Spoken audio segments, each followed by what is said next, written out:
ಎಲ್ಲರಿಗೂ ನಾನೀಗ ಮ್ಯೂಟ್ ಮಾಡ್ತಿದ್ದೀನಿ.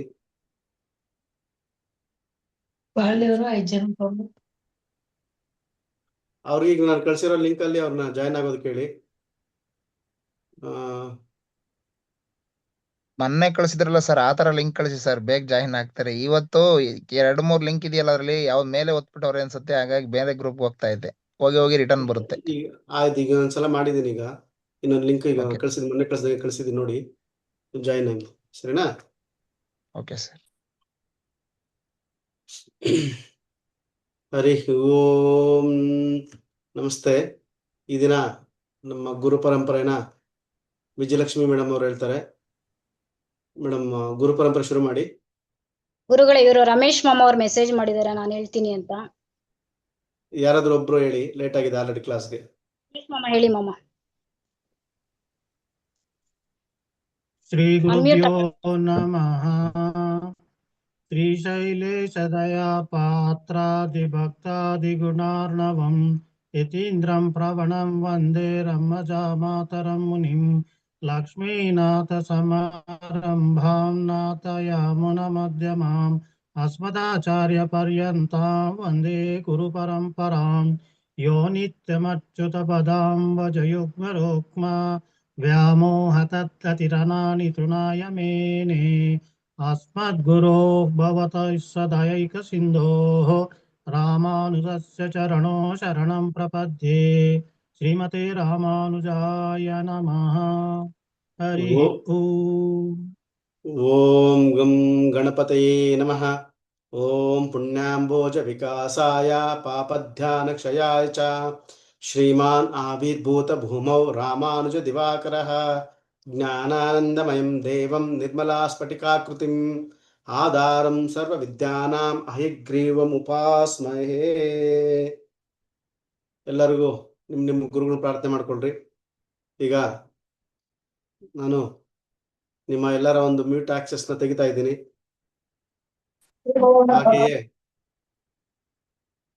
ಹಾಗೆಯೇ ನಿಮಗೆ ಲಾಸ್ಟ್ 2-3 ಕ್ಲಾಸಲ್ಲಿ ನಿಮ್ಗೆ ಗೊತ್ತಿರ್ತದೆ, ಎನ್ನೋಟೇಷನ್ಸ್, ಡ್ರಾಯಿಂಗ್ಸು, ಈ ಗೆರೆಗಳು ಗೀಚೋದು, ಲ್ಯಾಪ್ಟಾಪ್ ಅಲ್ಲಿ ಬರೆಯಕ್ಕೆ ಹೋಗೋದು, ಹೈಲೈಟ್ ಮಾಡ್ತಕ್ಕಂಥದ್ದು, ಅದೆಲ್ಲ ಅನ್ನೋಟೇಷನ್ಸ್ನ ಇವತ್ತು ಡಿಸೇಬಲ್ ಮಾಡಿದ್ದೀನಿ. ಇವ ಹೋಸ್ಟ್ಗೆ ಮತ್ತು ಕೋ ಹೋಸ್ಟ್ಗೆ ಬಿಟ್ಟರೆ ಬೇರೆ ಯಾರಿಗೂ ಆ ಥರ ಆಕ್ಸೆಸ್ ಇರಲ್ಲ. ಅದು ನಿಮ್ಮ ಗಮನದಲ್ಲಿರಲಿ. ಈಗ ಪಾಠ ಶುರು ಮಾಡೋಣ.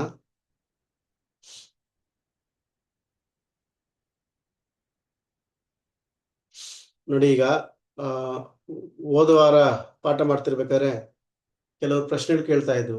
ಯೋಗ ಅಂದ್ರೆ ಏನು, ಕರ್ಣ ಅಂದ್ರೆ ಏನು, ಅದ್ಯಾಕೆ ಇದ್ಯಾಕೆ, ನಾವು ಕರ್ಣಗಳು ಎಷ್ಟು ಕೊಟ್ರಿ, ಯೋಗಗಳು ಯಾವ ಥರ ಇರ್ತದೆ, ಆ ಕ್ಯಾಲ್ಕುಲೇಷನ್ಸ್ ಯಾವ ಥರ, ಇದು ಯಾವ ಥರ ಬರ್ತದೆ, ಇವೆಲ್ಲಾನು ಓದಕ್ಲ ತರಗತಿಯಲ್ಲಿ ಒಂದು 3-4 ಜನ ಪ್ರಶ್ನೆ ಕೇಳ್ತಾ ಇದ್ರು.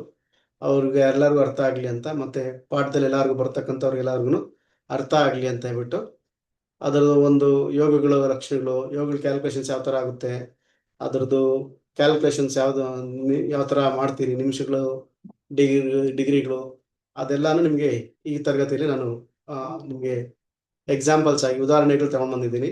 ಮತ್ತೆ ಕ್ಯಾಲ್ಕುಲೇಷನ್ ಮಾಡ್ತಕ್ಕಂಥದ್ದು ನಿಮಗೆ ಕೊಡ್ತಾ ಇದ್ದೀನಿ. ಹಾಗೆಲ್ಲ ಎಕ್ಸ್ಪ್ಲೇನ್ ಮಾಡ್ಕೊಂಡು ಯೋಗ ನಮಗೆ ನಿತ್ಯ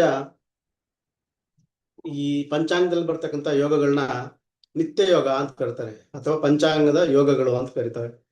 ಇದು ಯಾವ ತರ ಡಿಫ್ರೆನ್ಸು ನಕ್ಷತ್ರಗಳಿಗೂ ಅದಕ್ಕೂ ಅಂದ್ರೆ, ಈ ಯೋಗ ಬಂದ್ಬಿಟ್ಟು ಕ್ಯಾಲ್ಕುಲೇಷನ್ ಆಗ್ತಕ್ಕಂಥದ್ದು ಸೂರ್ಯ ಮತ್ತು ಚಂದ್ರನ ನಡುವಿನ ಡಿಫ್ರೆನ್ಸ್. ಅಂದ್ರೆ ಈಗ ಸೂರ್ಯ 0 ಡಿಗ್ರಿ ಅಂತ ಹೇಳ್ತಾರಲ್ಲ, ಧ್ರುವ ಡಿಗ್ರಿ, 0 ಡಿಗ್ರಿಯಿಂದ ಸೂರ್ಯ ಎಷ್ಟು ದೂರ ಹೋಗಿದ್ದಾನೆ, ಚಂದ್ರ ಎಷ್ಟು ದೂರ ಹೋಗಿದ್ದಾನೆ, ಅದನ್ನೆರಡು ಟೋಟಲ್ ಮಾಡಿಕೊಂಡು ಕ್ಯಾಲ್ಕುಲೇಷನ್ ಮಾಡ್ತಕ್ಕಂಥ ಅದನ್ನ ಲಾಂಗಿಟ್ಯೂಡ್ಗಳನ್ನ ಬರ್ತಕ್ಕಂಥದ್ದು ಯೋಗಗಳು ಬರ್ತವೆ ಅಂತ. ಈ ಯೋಗಗಳಲ್ಲಿ ನಿಮ್ಗೆ ಓದೋವರನೇ ಪಾಠದಲ್ಲಿ ಹೇಳಿರ್ತೀನಿ, 27 ಯೋಗಗಳು ಇರ್ತವೆ ಅಂತ. ಅವು ಯಾವ ತರ ನಮ್ಮ ಮೇಲೆ ಪ್ರಭಾವ ಬೀರ್ತದೆ ಅಂದ್ರೆ, ನಾವು ಯಾವುದೇ ಜಾತಕ ನೋಡ್ತಿರ್ಬೇಕಾರಾಗ್ಲಿ, ನಾವು ಪಂಚಾಂಗ ಮುಹೂರ್ತ ಇಡ್ತಿರ್ಬೇಕಾದ್ರೆ ನಮ್ಗೆ ವಿಶಿಷ್ಟವಾದ ಒಂದು ಪಾಸಿಟಿವ್ ಎನರ್ಜಿ ಕೊಡ್ತಕ್ಕಂಥದ್ದು ಈ ಒಂದು ಯೋಗದ ನಿತ್ಯ ಯೋಗಗಳ ಒಂದು ಫಲ. ಅದಕ್ಕೆ ಪಂಚಾಂಗಗಳಲ್ಲಿ ಯೋಗನು ತುಂಬಾ ಇಂಪಾರ್ಟೆಂಟು. ಈ ಲೆಕ್ಕಾಚಾರ ಮಾಡ್ತಿರ್ಬೇಕಾದ್ರೆ 13 ಡಿಗ್ರಿ 20 ನಿಮಿಷ ನೋಡಿ. ನಾನು ಲಾಸ್ಟ್ ವೀಕ್ ನಿಮ್ಗೆ ಅರ್ಥ ಆಗ್ಲಿ ಅಂತ 13 ಡಿಗ್ರಿ 13.33 ಅಂತ ಕೊಟ್ಟಿದ್ದೆ. ಆದ್ರೆ ನಿಮ್ಗೆ ಕನ್ಫ್ಯೂಸ್ ಆಗ್ದಿರಾ ಇರ್ಲಿ ಅಂತ ಇನ್ಮೇಲೆ ಜ್ಯೋತಿಷ್ಯ ಭಾಷೆ 13 ಡಿಗ್ರಿ 20 ನಿಮಿಷ 60 ನಿಮಿಷನ ಡಿವೈಡ್ ಮಾಡಿದ್ರೆ ಎಷ್ಟಾಗುತ್ತೆ 0.33 20 ನಿಮಿಷ. ನಿಮ್ಗೆ ಅದೇ ಜ್ಯೋತಿಷ್ಯ ಭಾಷೆಯಲ್ಲಿ ಇನ್ನು ಕ್ಯಾಲ್ಕುಲೇಷನ್ಸ್ಗೆ ಎಲ್ಲ ಕೌಂಟಿಂಗ್ಗೆ ನಿಮ್ಗೆಲ್ಲ ಹೇಳ್ಕೊಂಡು ಹೋಗ್ತೀನಿ. 13 ಡಿಗ್ರಿ 20 ನಿಮಿಷ.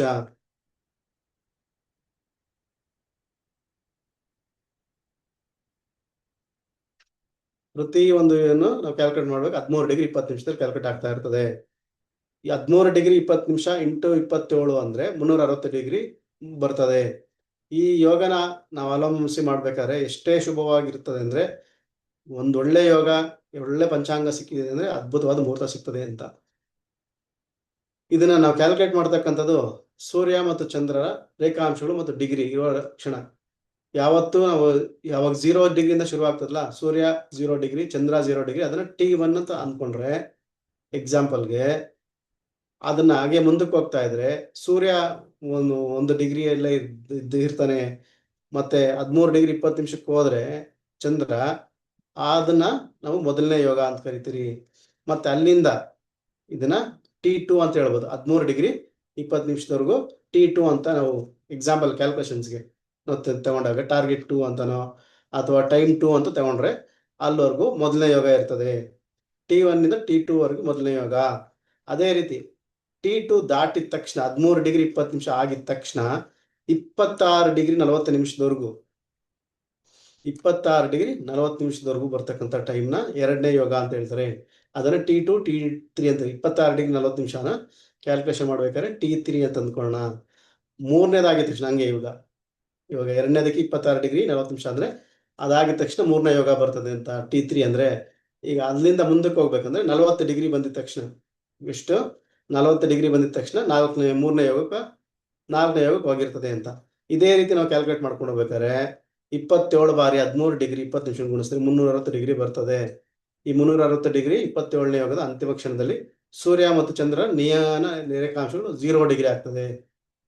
ಯಾವಾಗ 27 ಯೋಗ ಆಗಿದ ತಕ್ಷಣ ಮತ್ತೆ 0 ಡಿಗ್ರಿಯಿಂದ ಶುರು ಆಗ್ತದೆ. 0 ಇಂದ ಮುಂದಕ್ಕೆ ಹೋಗಿದೆ ಅಂದ ತಕ್ಷಣ ಮತ್ತೆ ಮೊದಲನೇ ಯೋಗ ವಿಷ್ಕಂಭ ಯೋಗ ಬರ್ತದೆ ಅಂತ. ಈಗ ನಿಮ್ಗೆ ಕ್ಯಾಲ್ಕುಲೇಷನ್ಸ್ ಸ್ವಲ್ಪ ಸೈಕಲ್ಸ್ ನಿಮ್ಗೆ ತೋರಿಸ್ತೀನಿ, ಉದಾಹರಣೆಗಳು ಕೊಡ್ತೀನಿ.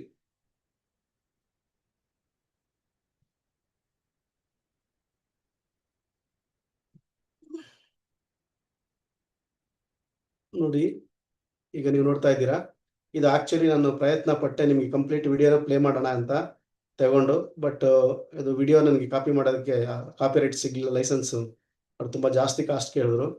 ಅದಕ್ಕೆ ನಾನು ಇದನ್ನ ನಿಮಗೋಸ್ಕರ ಒಂದಷ್ಟು ಸ್ಕ್ರೀನ್ ಶಾಟ್ಸ್ ತಗೊಂಡು ನಿಮ್ಗೆ ಎಕ್ಸ್ಪ್ಲೇನ್ ಮಾಡ್ತಾ ಇದ್ದೀನಿ. ಇಲ್ಲಿ ನಿಮಗೆ ಏನು ಹೇಳಿದೆ, T1 ಭೂಮಿ ಇದೆ. ಈ ಭೂಮಿಯಿಂದ 0 ಡಿಗ್ರಿಗೆ 0 ಡಿಗ್ರಿಗೆ ಇದ್ದಾಗ ಫಸ್ಟ್ ಯೋಗ ಇರ್ತದೆ. ಯಾವ ಯೋಗ? 0 ಡಿಗ್ರಿಗೆ ಇರ್ಬೇಕಾದ್ರೆ ನಮಗೆ ವಿಷಕಂಭ ಯೋಗ ಇರ್ತದೆ. 0 ಡಿಗ್ರಿಯಿಂದ 13.2 ಡಿಗ್ರಿ 13 ಡಿಗ್ರಿ 20 ನಿಮಿಷ ಬಂದಿದ ತಕ್ಷಣ ಪ್ರೀತಿ ಯೋಗ ಶುರು ಆಗ್ತದೆ. ಈ ತರ ಕ್ಯಾಲ್ಕುಲೇಷನ್ಸ್ ಆಗ್ತಾ ಇರ್ತದೆ. ನೀವು ನೋಡ್ತಾ ಇದ್ದೀರಾ ಇಲ್ಲಿ 0 ಡಿಗ್ರಿಗೆ ಫಸ್ಟ್ ಯೋಗ ವಿಷಕಂಭ. ಈಗ ಮುಂದಕ್ಕೆ ಹೋದ್ರೆ ನೋಡಿ, ಇಲ್ಲಿ ಮುಂದೆ ಬಂದಾಗ ಎರಡನೇ ಯೋಗಕ್ಕೆ ಇಲ್ಲಿ ತುಂಬಾ ಡಿಫ್ರೆನ್ಸ್ ಇದೆ. ಇಲ್ಲಿ ನೋಡಿ, ಇಲ್ಲಿ ನಾನು ಕ್ಯಾಲ್ಕುಲೇಷನ್ಸ್ ಮಾಡ್ಬೇಕಾದ್ರೆ ಈಗ ಸೂರ್ಯ ಎಲ್ಲಿದ್ದಾನೆ? ಅತಿಗಂಡ ಯೋಗದ ಹತ್ರ, ಅಂದ್ರೆ ಅಪ್ರಾಕ್ಸಿಮೇಟ್ಲಿ 79ನೇ ದಿವಸ. ಇದು 79ನೇ ದಿವಸ ನಾವು ಚೆಕ್ ಮಾಡ್ತಿರ್ಬೇಕಾದ್ರೆ 24.25 ಡಿಗ್ರಿ. ಯಾವ ತರ? ಸೂರ್ಯಂದ ಎಷ್ಟಿದೆ? 78.13 ಡಿಗ್ರಿ. ಚಂದ್ರಂದು 306.71 ಡಿಗ್ರಿ. ಎರಡೂ ಪ್ಲಸ್ ಮಾಡಿದ್ರೆ ಎಷ್ಟು ಬರ್ತದೆ? ಟೋಟಲ್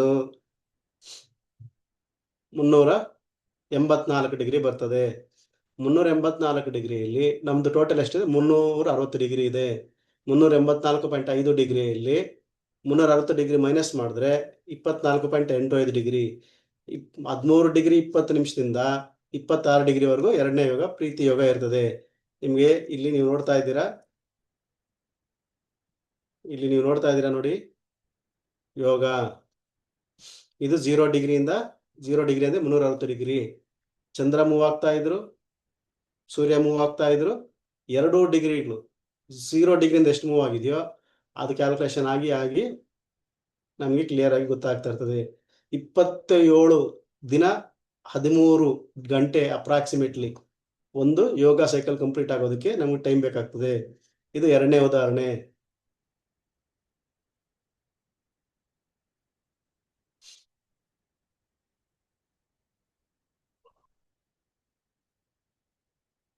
ಮೂರನೇ ಉದಾಹರಣೆ ಇಲ್ಲಿ ನೋಡಿ. ಇಲ್ಲಿ ನೀವು ಮೂರನೇ ಉದಾಹರಣೆ ನೋಡ್ತಿರ್ಬೇಕಾದ್ರೆ ನಿಮ್ಗೆ ತಗೊಂಡಿರ್ತಕ್ಕಂಥದ್ದು ತುಂಬಾ ಡಿಫ್ರೆನ್ಸ್ ಜಾಸ್ತಿನೇ ತಗೊಂಡಿದ್ದೀನಿ. 103 ಡಿಗ್ರಿ ಚಂದ್ರ ಇದ್ದಾನೆ, 284 ಡಿಗ್ರಿ 284 ಡಿಗ್ರಿ ಚಂದ್ರ ಇದ್ದಾನೆ, 103.85 ಡಿಗ್ರಿ ಇದಿದೆ. ಆದ್ರೆ ಇಲ್ಲಿ ಯೋಗ ಕ್ಯಾಲ್ಕುಲೇಷನ್ಸ್ ಮಾಡ್ತಿರ್ಬೇಕಾದ್ರೆ ನಮಗೆ 27.47 ಡಿಗ್ರಿ ಮೂರನೇದು ಆಯುಷ್ಮಾನ್ ಬರ್ತಾ ಇದೆ. ಇದು ಡೇ 105 ಅಂತ ಹೇಳ್ಬಿಟ್ಟು. ನಾಲ್ಕನೇದು ಎಕ್ಸಾಂಪಲ್ ನೀವು ನೋಡ್ತಿರ್ಬೇಕಾದ್ರೆ ನೋಡಿ, ಇಲ್ಲಿ ಯೋಗ ವಿಷ್ಕಂಭನ ಯೋಗನೇ ಇದೆ, 25 ಡಿಗ್ರಿ ಮತ್ತೆ 337 ಡಿಗ್ರಿ. ಇಲ್ಲಿ ಹೋಗ್ತಿರ್ಬೇಕಾದ್ರೆ ಜಸ್ಟ್ 3 ಡಿಗ್ರಿ ಪಾಸ್ ಆಗಿದೆ, ಆವಾಗಲೇ ವಿಷ್ಕಂಭ ಬಂದಿದೆ ಅಂತ. ಈ ತರ ನಮ್ಮ ಕ್ಯಾಲ್ಕುಲೇಷನ್ಸ್ ಮಾಡ್ತಿರ್ಬೇಕಾದ್ರೆ ಡೇ 1, 2, 3, 4 ಅಂತ ಒಂದೊಂದಕ್ಕೂ ನಾವು ಕ್ಯಾಲ್ಕುಲೇಷನ್ಸ್ ಮಾಡ್ಕೊಂಡು ಹೋಗ್ತಿರ್ಬೇಕಾದ್ರೆ ಪ್ರತಿನಿತ್ಯ 13 ಡಿಗ್ರಿ 20 ನಿಮಿಷ ಚಂದ್ರ ಪಾಸ್ ಆಗಿದ ತಕ್ಷಣ ನೆಕ್ಸ್ಟ್ ಯೋಗ ಬರ್ತಾ ಇರ್ತದೆ ಅಂತ. ನಿಮ್ಗೆ ಇಲ್ಲಿ ಟೋಟಲ್ ಮಾಡ್ಬೇಕಾದ್ರೆ 363 ಡಿಗ್ರಿ ಅಷ್ಟು ಚೇಂಜ್ ಬರ್ತದೆ. ಇದು ಎರಡನೇ ಸೈಕಲ್ ನಾನು ತಗೊಂಡಿರ್ತಕ್ಕಂಥದ್ದು. ಈ ತರ ನಮ್ಗೆ ಪ್ರತಿನಿತ್ಯ ಕ್ಯಾಲ್ಕುಲೇಟ್ ಮಾಡ್ಕೊಂಡು ಹೋಗ್ಬೋದು. 27 ಡಿಗ್ರಿ 27 ದಿನ 13 ಗಂಟೆಗಳ ಕಾಲ ಅಪ್ರಾಕ್ಸಿಮೇಟ್ಲಿ ನಮಗೆ ಒಂದು ಯೋಗದ ಸೈಕಲ್ ಬರ್ತದೆ. ಅದು 360 ದಿವಸಕ್ಕೂ ರಿಪೀಟ್ ಆಗ್ತಾನೆ ಇರ್ತದೆ. 27 ದಿವಸ ಆದ್ಮೇಲೆ ಕಂಟಿನ್ಯೂಸ್ ಆಗ್ತಾನೆ ಇರ್ತದೆ. ಇದು ಈ ಒಂದು ಹೆಸರುಗಳು ಏನಕ್ಕೆ ಕೊಟ್ಟಿದ್ದಾರೆ, ಇದು ಯಾವ ತರ ಬರುತ್ತೆ ಯೋಗಗಳು, ಇದು ಎಲ್ಲೂ ನನಗೆಲ್ಲೂ ಗ್ರಂಥಗಳಲ್ಲಿ ಎಲ್ಲೂ ಸಿಗ್ಲಿಲ್ಲ. ಆದ್ರೆ ಪಂಚಾಂಗದಲ್ಲಿ ಮುಹೂರ್ತಗಳಿಟ್ಟಾಗ ಯೋಗಗಳ ಸಮೇತವಾಗಿ ಕರೆಕ್ಟಾಗಿ ಮುಹೂರ್ತ ಇಟ್ಟಿದ್ರೆ ಒಳ್ಳೆ ಪಾಸಿಟಿವ್ ಎನರ್ಜಿ, ಅದ್ಭುತವಾದ ಪಾಸಿಟಿವ್ ಎನರ್ಜಿ ಬರ್ತದೆ. ಇದರಲ್ಲಿರ್ತಕ್ಕಂಥ ನಿಮಗೆ ಕೆಲವು ಯೋಗಗಳು ಬಿಟ್ಟು, ಈಗ ಎಕ್ಸಾಂಪಲ್ಗೆ ವಿಷ್ಕಂಭದಲ್ಲಿ ಇಡಲ್ಲ, ವ್ಯತಿಪಾತ ಒಂದು ಷಣ್ಣವತಿ ಶ್ರಾದ್ದಗಳಲ್ಲಿ ಇದು ಒಂದು ವ್ಯತಿಪಾತ ಬಂದಾಗ ಅವತ್ತು ತರ್ಪಣೆ ಬಿಡಬೇಕು ಅಂತೆಲ್ಲ ಸಂಕ್ರಮಣ ತರ ಇದು ಒಂದು ಯೂಸ್ ಆಗುತ್ತೆ. ಸೊ ಆ ತರ ಕೆಲವು ಯೋಗಗಳಲ್ಲಿ ನಾವು ಇಟ್ಕೊಂಡು ಹೋದಾಗ ಅದ್ಭುತವಾಗಿ ರಿಸಲ್ಟ್ಸ್ ಬರ್ತದೆ.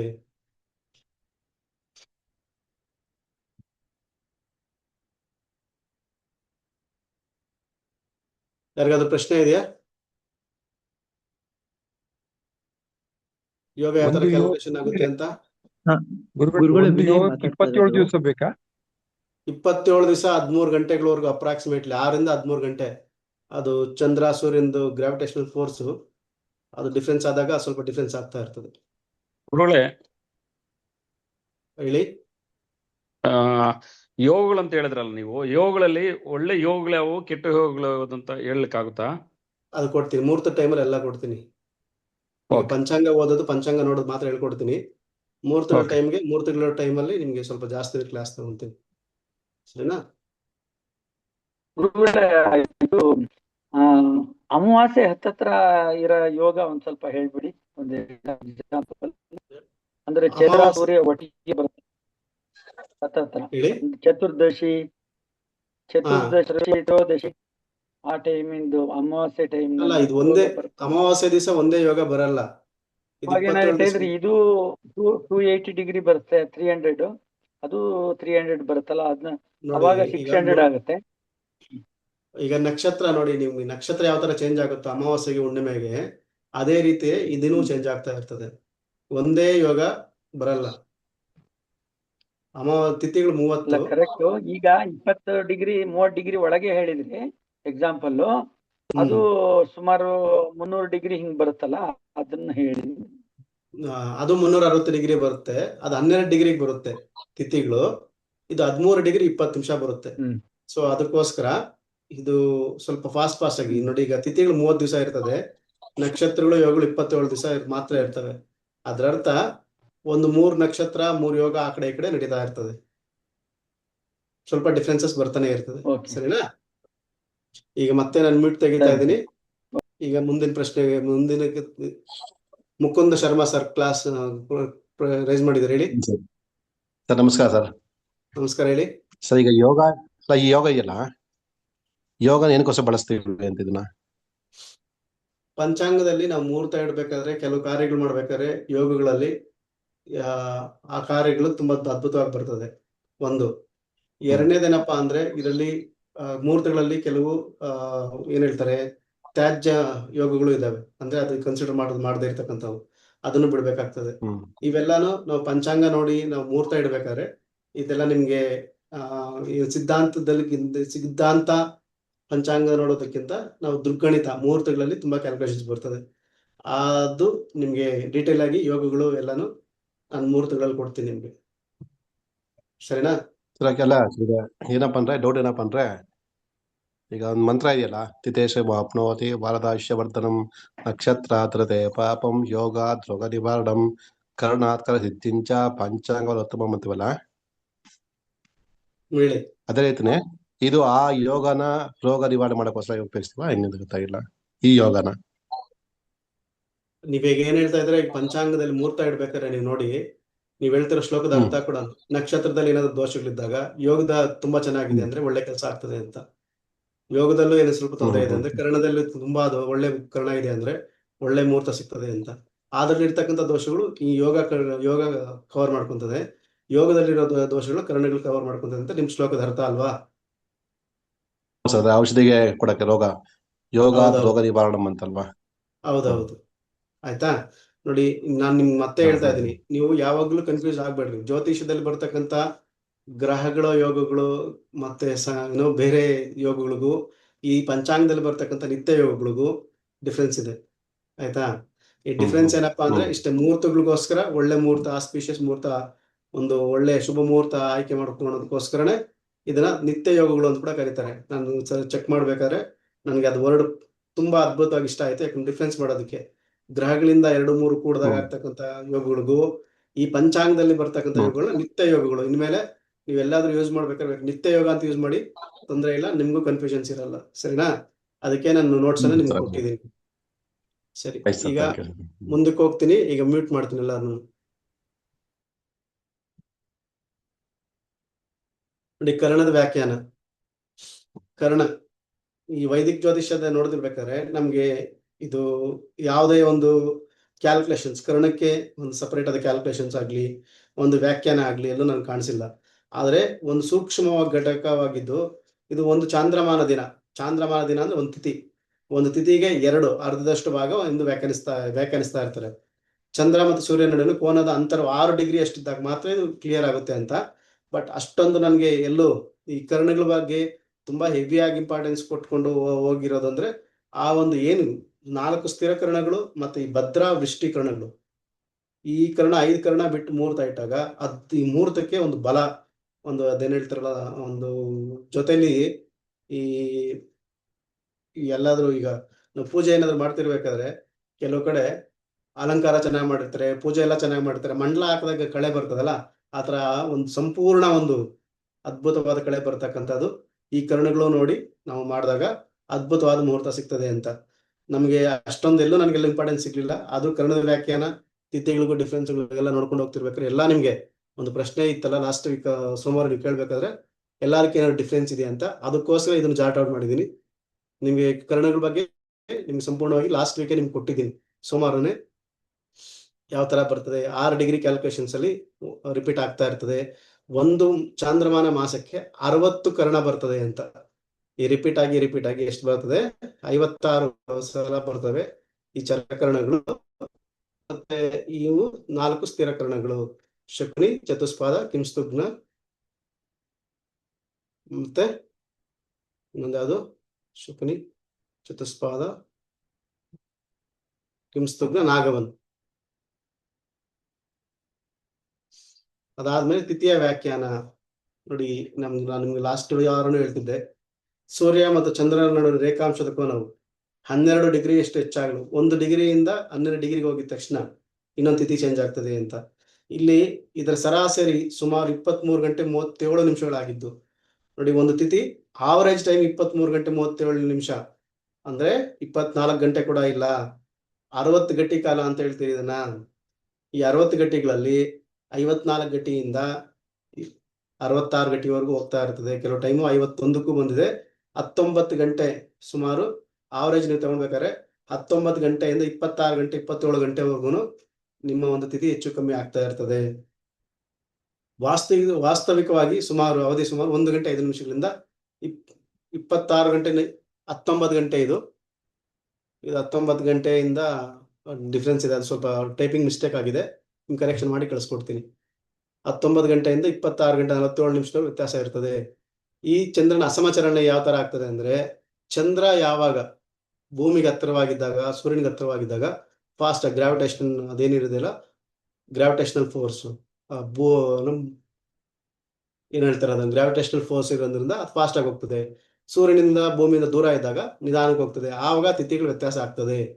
ಇದು ಅವಳಲ್ಲಿ ನೋಡಿ, ತಿಥಿ ವಾರ, ತಿಥಿ, ನಕ್ಷತ್ರ, ಯೋಗ ಮತ್ತು ಕರ್ಣ, ಇವೆಲ್ಲ ಕ್ಯಾಲ್ಕುಲೇಷನ್ಸ್ ಇಂದನೇ ಇದು ಬರ್ತಕ್ಕಂಥದ್ದು. 1 ಡಿಗ್ರಿಯಿಂದ 1 ಡಿಗ್ರಿಗೆ 12 ಡಿಗ್ರಿಗೆ ಹೋದ್ರೆ ನಿಮಗೆ ಪ್ರಥಮ, ಎರಡನೇ 12 ಡಿಗ್ರಿಗೆ 12 ಡಿಗ್ರಿ ದಾಟಿದ ತಕ್ಷಣ ದ್ವಿತೀಯ, ಮತ್ತೆ 12 ಡಿಗ್ರಿ ದಾಟಿದ ತಕ್ಷಣ ತೃತೀಯ ಬರ್ತದೆ.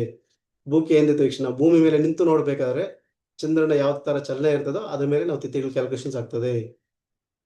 ಇದು ಸೂರ್ಯ, ಇದು ಚಂದ್ರ,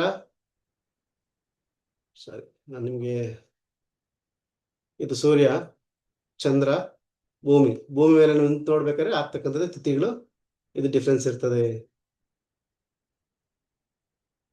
ಇಲ್ಲಿ ನೀವು ಕೇಳ್ತಿದ್ರಿ, ನನ್ನ ಲಾಸ್ಟ್ ವೀಕಲ್ಲೂ ಕೇಳ್ತಿದ್ರಿ,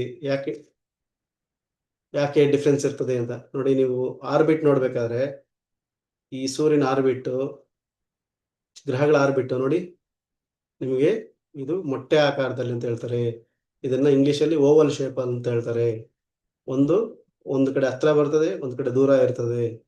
ಇನ್ನು ನೆಪ್ಚೂನ್, ಪ್ಲಾನೆಟ್ಗಳದ್ದು ಅವು ಇನ್ನೂ ವಿಚಿತ್ರವಾಗಿರ್ತದೆ, ಒಂದು ಅಕ್ಷಾಂಶಗಳು ಅವು ತಿರುಗ್ತಕ್ಕಂಥದ್ದು. ಇದು ಪಾಶ್ಚಾತ್ಯದಲ್ಲಿ ಸೂರ್ಯ ಸೆಂಟ್ರಲ್ ಇರ್ತದೆ, ಆದರೆ ನಮ್ಮ ಭಾರತೀಯ ಜ್ಯೋತಿಷ ಪ್ರಕಾರ ಭೂಮಿ ಸೆಂಟ್ರಲ್ ಇರ್ತದೆ, ಸೂರ್ಯನು ತಿರುಗ್ತಾ ಇರ್ತದೆ ಅಂತ ನಮ್ಮ ಶಾಸ್ತ್ರದಲ್ಲಿ ಹೇಳೋದು. ಆದರೆ ಇತ್ತೀಚೆಗೆ ನಾಸಾ ಅವರು ಏನು ಕಂಡಿಡ್ತಿರ್ತಕ್ಕಂಥದ್ದು, ನಮ್ಮ ಗುರುಗಳು ಪರಾಶರ ಇರ್ಬೋದು, ಎಲ್ಲಾ ಋಷಿಗಳು, ಎಲ್ಲಾ ಗುರುಗಳು ಹೇಳಿರ್ತಕ್ಕಂಥದ್ದು ಏನಪ್ಪಾ ಅಂದ್ರೆ, ಸೂರ್ಯನು ಕೂಡ ಚಲನೆ ಮಾಡ್ತಾನೆ ಅಂತ. ಇತ್ತೀಚೆಗೆ ನಾಸಾದವರು ಹೇಳಿದ್ದೇನಪ್ಪಾ ಅಂದ್ರೆ, ಸೂರ್ಯನ ಜೊತೆ ನಮ್ಮ ಸೌರಮಂಡಲವನ್ನು ಚಲನೆಯಲ್ಲಿರ್ತದೆ. ಎಂಟೈರ್ ಗ್ರಹಗಳೇನಿದೆ ಎಲ್ಲಾ ಚಲನೆಯಲ್ಲಿರ್ತದೆ. ಸೂರ್ಯನ ಗುರುತ್ವಾಕರ್ಷಣೆಯಲ್ಲಿ ಅದು ಹೋಗ್ತಾ ಇರ್ತದೆ. ಎಲ್ಲಿ ಹೋಗ್ತಾ ಇರ್ತದೆ? ಈ ಕ್ಷೀರಪಥ, ಈ ಗ್ಯಾಲಕ್ಸಿಯಲ್ಲಿ ಹೋಗ್ತಾ ಇರ್ತದೆ ಅಂತ ನಾಸಾದವರು ಹೇಳಿರ್ತಕ್ಕಂಥದ್ದು. ಸೊ ಅದಕ್ಕೆ ನಿಮ್ಗೆ ತಿಥಿಗಳಾಗ್ಲಿ ಯೋಗಗಳಾಗ್ಲಿ ಈ ಫಾಸ್ಟ್ ಆಗಿ ಸ್ಲೋ ಆಗಿ ಡಿಫ್ರೆನ್ಸ್ಗಳು, ನಕ್ಷತ್ರಗಳೆಲ್ಲ ಡಿಫ್ರೆನ್ಸ್ ಕೊಡ್ತಕ್ಕಂಥದ್ದು ಇದೆ. ಯಾವತ್ತು ನಕ್ಷತ್ರ ಪುಂಜದಲ್ಲಿ ಚಂದ್ರ ನಿಧಾನಕ್ಕೆ ಚಲಿಸ್ತಾ ಇರ್ತಾನೋ ಆವಾಗ ನಕ್ಷತ್ರ ಸ್ವಲ್ಪ ಲಾಂಗ್ ಆಗಿರ್ತದೆ. ಯಾವಾಗ ನಕ್ಷತ್ರದ ಪುಂಜದ ದಲ್ಲಿ ಸ್ವಲ್ಪ ಫಾಸ್ಟ್ ಆಗಿ ಹೋಗ್ತಾ ಇರ್ತದೆ ಅವಾಗ ಕಡಿಮೆ ಇರ್ತದೆ. ಆ ಡಿಫ್ರೆನ್ಸ್ಗಳೇ ನಿಮ್ಗೆ ಗ್ರಾವಿಟೇಷನಲ್ ಫೋರ್ಸ್ ಡಿಫ್ರೆನ್ಸ್ ಇಂದ ನಮ್ಗೆ ತಿಥಿ, ನಕ್ಷತ್ರ, ಯೋಗಗಳೆಲ್ಲ ಸ್ವಲ್ಪ ಡಿಫ್ರೆನ್ಸ್ ಹೊಡಿತಾ ಇರ್ತದೆ, ಒಂದೇ ಟೈಮ್ ಬರಲ್ಲ. ಇಲ್ಲಿ ನಿಮಗೆ ಮತ್ತೆ ನಾನು ಕೊಟ್ಟಿದ್ದೀನಿ, ಏನಕ್ಕೆ ಅಂದ್ರೆ ನೋಡಿ, ತಿಥಿಗಳು ನೋಡಿ, ನಿಮ್ಗೆ ಕೊಟ್ಟಿರ್ತಕ್ಕಂಥ ಕ್ಯಾಲ್ಕುಲೇಷನ್ಸ್ ಎಲ್ಲಾನು ಈ ಸೂರ್ಯೋದಯದ ಟೈಮು, ಚಂದ್ರೋದಯದ ಟೈಮು, ಚಂದ್ರೋದಯದ ಟೈಮು ಒಂದು ದಿವಸ 4 ಗಂಟೆ 24 ನಿಮಿಷಕ್ಕೆ, 3 ಗಂಟೆ 36 ನಿಮಿಷಕ್ಕೆ, 12 ಗಂಟೆ, ಇದೆಲ್ಲ ಡಿಫ್ರೆನ್ಸ್ ಇರ್ತದೆ ತಿಥಿಗಳು ಇದಾಗಬೇಕಾದ್ರೆ. ನಿಮಗೆ ಇಲ್ಲಿ ನೀವು ನೋಡ್ತಿರ್ಬೇಕಾದ್ರೆ ಹುಣ್ಣಿಮೆಯಿಂದ ನಿಮಗೆ ಇಲ್ಲಿ K2 ಅಂತ ಕೊಟ್ಟಿದ್ರೆ ಕೃಷ್ಣ ಪಕ್ಷ ಅಂತ, K2 ಅಂತ ಕೊಟ್ಟಿದ್ರೆ ಕೃಷ್ಣ ಪಕ್ಷ ಅಂತ, S1 ಇಂದ ಕೊಟ್ಟಿದ್ರೆ S2 ಅಂತ ಕೊಟ್ಟಿದ್ರೆ S1 S2 ಅಂತ ಕೊಟ್ಟಿದ್ರೆ ಇದು ನಮಗೆ ಶುಕ್ಲ ಪಕ್ಷ ಅಂತ.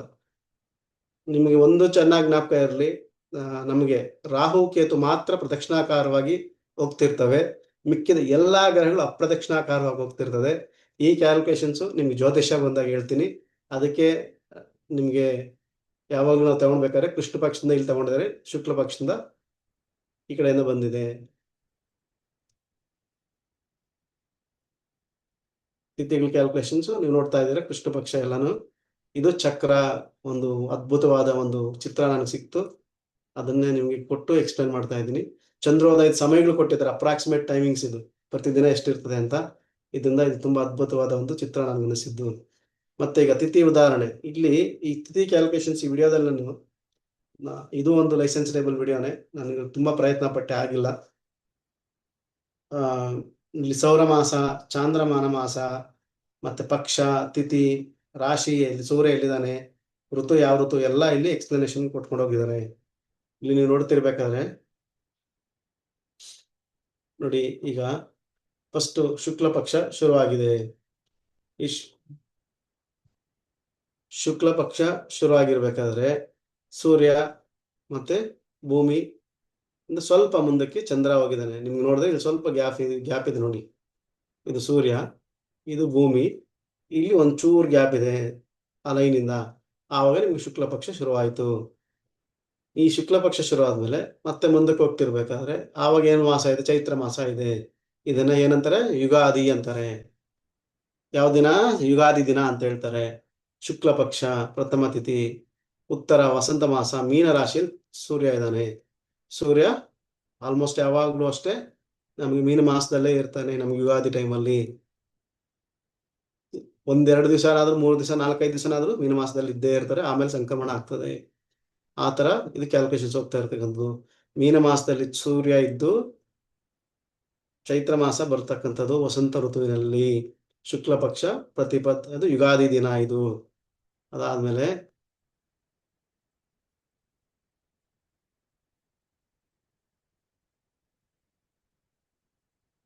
ಎರಡನೇದು ನಿಮ್ಗೆ ತಗೊಂಡು ಬಂದಿರ್ತಕ್ಕಂಥದ್ದು ಮೀನ ಮಾಸ. ರಾಶಿ ಮೀನಾನೆ, ಸೌರಮಾನ ಮಾಸ, ವಸಂತ ಮಾಸ, ಪಕ್ಷ ಶುಕ್ಲ, ಪಕ್ಷ ಶುಕ್ಲ, ಮಾಸ ಚೈತ್ರ, ಅದ್ರ ತಿಥಿ ಹುಣ್ಣಿಮೆ. ನೋಡಿ ನೀವು ಮೇಲ್ಗಡೆ ಇಲ್ಲಿ ಸರ್ಕಲ್ ಇರ್ಬೇಕಾದ್ರೆ ನಿಮಗೆ ಮೇಲ್ಗಡೆ ಇತ್ತು, ಆದ್ರೆ ಚೈತ್ರ ಹುಣ್ಣಿಮೆ, ಚಿತ್ತಿರ ಹುಣ್ಣಿಮೆ ಅಂತ ಇದು ಮುಂದಕ್ಕೆ ಬರ್ತಾ ಇದೆ. ಇದಾದ್ಮೇಲೆ ನೋಡಿ ನಿಮ್ಗೆ ಡಿಫ್ರೆನ್ಸ್ ನೋಡಿ ಎಲ್ಲಿದೆ. ಇಲ್ಲಿದ್ದಂತ ಚಂದ್ರ ಈಗ ಇಲ್ಲಿಗೆ ಬಂದಿದೆ. ಅಪ್ರಾಕ್ಸಿಮೇಟ್ಲಿ 170 ಡಿಗ್ರಿ ಮೇಲೆ ಡಿಫ್ರೆನ್ಸ್ ಬಂದಾಗ, 168 ಡಿಗ್ರಿ ಮೇಲೆ ಡಿಫ್ರೆನ್ಸ್ ಬಂದಾಗ ಹುಣ್ಣಿಮೆ ಬರ್ತದೆ. ಅದಕ್ಕೋಸ್ಕರನೇ ನಿಮ್ಗೆ ಈ ಸ್ಕ್ರೀನ್ ಶಾಟ್ಸ್ ಎಲ್ಲ ನಾನು ತಗೊಂಡು ನಿಮ್ಗೆ ತೋರಿಸ್ತಾ ಇರೋದು. ಇವತ್ತು ಸ್ವಲ್ಪ ನಿಮಗೆ ಕ್ಯಾಲ್ಕುಲೇಷನ್ಸ್ ಎಲ್ಲ ನೀಟಾಗಿ ಗೊತ್ತಾದ್ರೆ ನಿಮ್ಗೆ ಅರ್ಥ ಆಗುತ್ತೆ ಅಂತ ಇದನ್ನು ತೋರಿಸ್ತಾ ಇರೋದು. ಮತ್ತೆ ಮುಂದಕ್ಕೆ ಹೋದಾಗ ಇಲ್ಲಿ ಚೈತ್ರ ಮಾಸದಲ್ಲಿ ಚಾಂದ್ರಮಾನ ಮಾಸ ಕೃಷ್ಣ ಪಕ್ಷ ಏಕಾದಶಿ ತಿಥಿ. ನೋಡಿ ಎಲ್ಲಿ ಬಂದಿದೆ ಚಂದ್ರ. ಈಗ ನೀವು ನೋಡ್ತಾ ಇರ್ಬೇಕಾದ್ರೆ ಚಂದ್ರ ಇಲ್ಲಿದ್ದಾನೆ, ಸೂರ್ಯ ಮುಂದಕ್ಕೆ ಹೋಗಿದ್ದಾರೆ. ಆದ್ರೆ ಇದು ಯಾಕೆ ತಗೊಂಡಿದ್ದೀನಿ ಅಂದ್ರೆ ಮೇಷ ಸಂಕ್ರಮಣ ಆಗಿ ಮೇಷ ರಾಶಿಗೆ ಬಂದಿದೆ. ಅದಕ್ಕೋಸ್ಕರ ನಾನು ತಗೊಂಡಿದ್ದೀನಿ. ಸೌರಮಾನ ಯುಗಾದಿ ವರ್ನಲ್ ಈಕ್ವಿನಾಕ್ಸ್. ಮೇಷ ಸಂಕ್ರಮಣ ಯಾವತ್ತಾಗುತ್ತೋ ಅದನ್ನ ಸೌರಮಾನ ಯುಗಾದಿ ಅಂತ ಹೇಳ್ತಾರೆ. ಅದಕ್ಕೋಸ್ಕರ ಈ ಸ್ಕ್ರೀನ್ ಶಾಟ್ ನಿಮ್ಗೆ ತಗೊಂಡು ತೋರಿಸ್ತಾ ಇದ್ದೀನಿ. ಇಲ್ಲಿ ಬಂದಾಗ ಮೂವ್ ಆದಾಗ ಮೇಷ ರಾಶಿಗೆ ಯಾವತ್ತು ಸೂರ್ಯ ಸಂಕ್ರಮಣ ಆಗ್ತದೋ ಅದನ್ನ ಮೇಷ ಸಂಕ್ರಮಣ ಅಂತಾರೆ. ಅದು ಎಲ್ಲಿ ಆಗಿದೆ? ಕೃಷ್ಣ ಪಕ್ಷ ಏಕಾದಶಿ ತಿಥಿ ಟೈಮಲ್ಲಿ ಆಗಿದೆ ಆ ತಿಂಗಳು.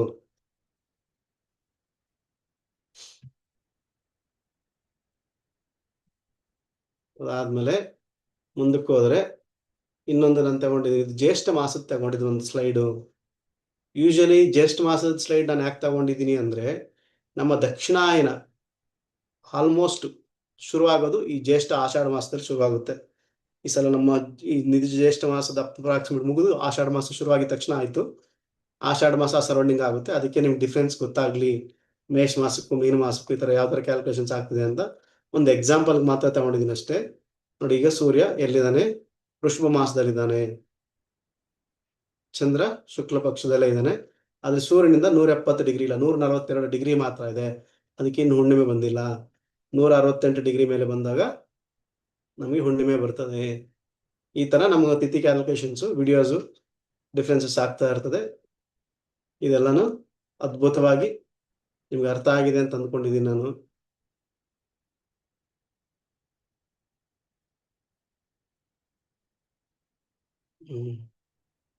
ಈಗ ಮುಂದಿಂದು ನೋಡಿ.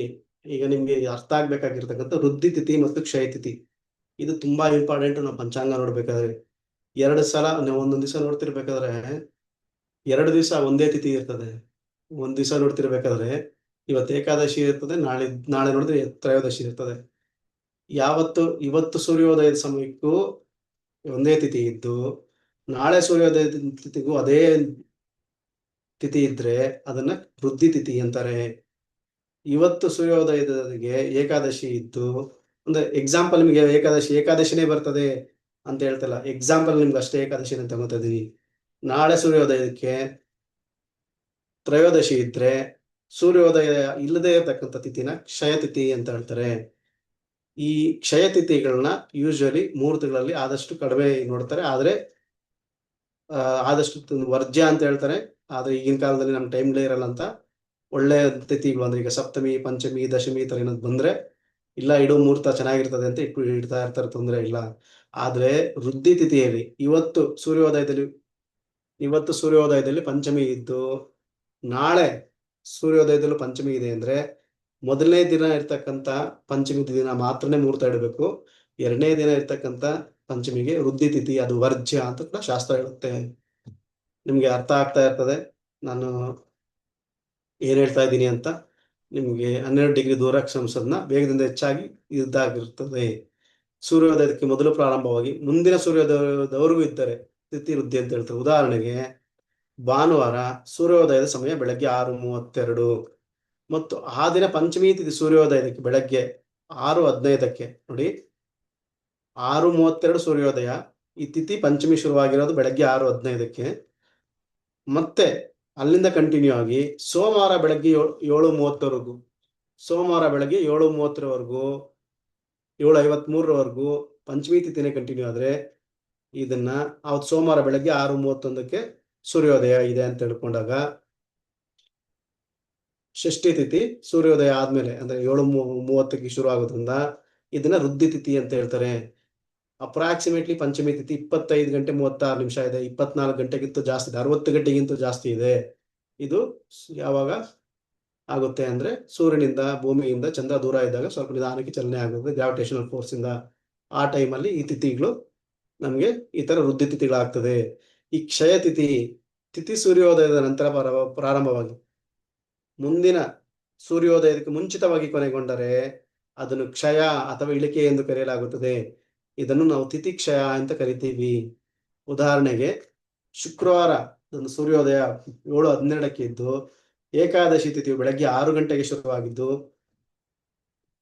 ಮರುದಿನ ಸೂರ್ಯೋದಯದ ನಂತರ 7:36 ಕೊನೆಗೊಂಡ್ರೆ ನೋಡಿ, ಇದು ಏಕಾದಶಿ ತಿಥಿ 7:12 ಬೆಳಗ್ಗೆ 6 ಗಂಟೆಗೆ ಶುರುವಾಗಿ ಇದು ವೃದ್ಧಿ ತಿಥಿ ಆಯ್ತು. ದ್ವಾದಶಿ ತಿಥಿ 7:36 ಶುರುವಾಗಿ ಮರುದಿನ ದ್ವಾದಶಿ ತಿಥಿ ಬೆಳಗ್ಗೆ 6:26 ಕೊನೆ ಆದ್ರೆ ಅದರ ನಂತರ ತ್ರಯೋದಶಿ ತಿಥಿ ಶುರುವಾಗಿರ್ತದೆ.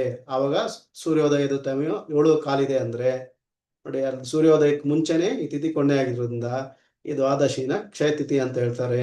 ಸೂರ್ಯೋದಯ ಟೈಮ್ ಇರ್ತಕ್ಕಂಥ ತ್ರಯೋದಶಿ ತಿಥಿನ ಯೂಸ್ ಮಾಡ್ತಾರೆ. ಇದನ್ನ ತಿಥಿ ಕ್ಷಯ ಅಂತ ಹೇಳ್ತಾರೆ. ಇದೇ ಡಿಫ್ರೆನ್ಸಸ್ ನಮಗೆ ಪಂಚಾಂಗದಲ್ಲಿ ನಿಮ್ಗೆ ಕಾಣಿಸ್ಬೇಕಾದ್ರೆ ಒಂದು 54 ಗಂಟೆಗೆ ಇರ್ತದೆ, ಒಂದು 66 ಗಂಟೆವರೆಗೂ ಹೋಗ್ತಾ ಇರ್ತದೆ. ಇದೆಲ್ಲ ಅದೇ ಡಿಫ್ರೆನ್ಸ್ಗಳು. ಸೊ ನಿಮ್ಗೆ ಅರ್ಥ ಆಗಿರ್ತದೆ ಅಂತ ನಾನು ಅಂದ್ಕೊಂಡಿದ್ದೀನಿ. ಇದರಲ್ಲಿ ನಿಮ್ಗೆ ಏನಾದ್ರು ಪ್ರಶ್ನೆಗಳಿದ್ರೆ ಕೈ ರೈಸ್ ಮಾಡಿ, ನಾನೀಗ ಅನ್ಮ್ಯೂಟ್ ಮಾಡ್ತೀನಿ ನಿಮ್ಮನ್ನ. ಯಾರ ಪ್ರಶ್ನೆಗಳಿದೆ ಅವ್ರು ಕೈ ರೈಸ್ ಮಾಡಿ.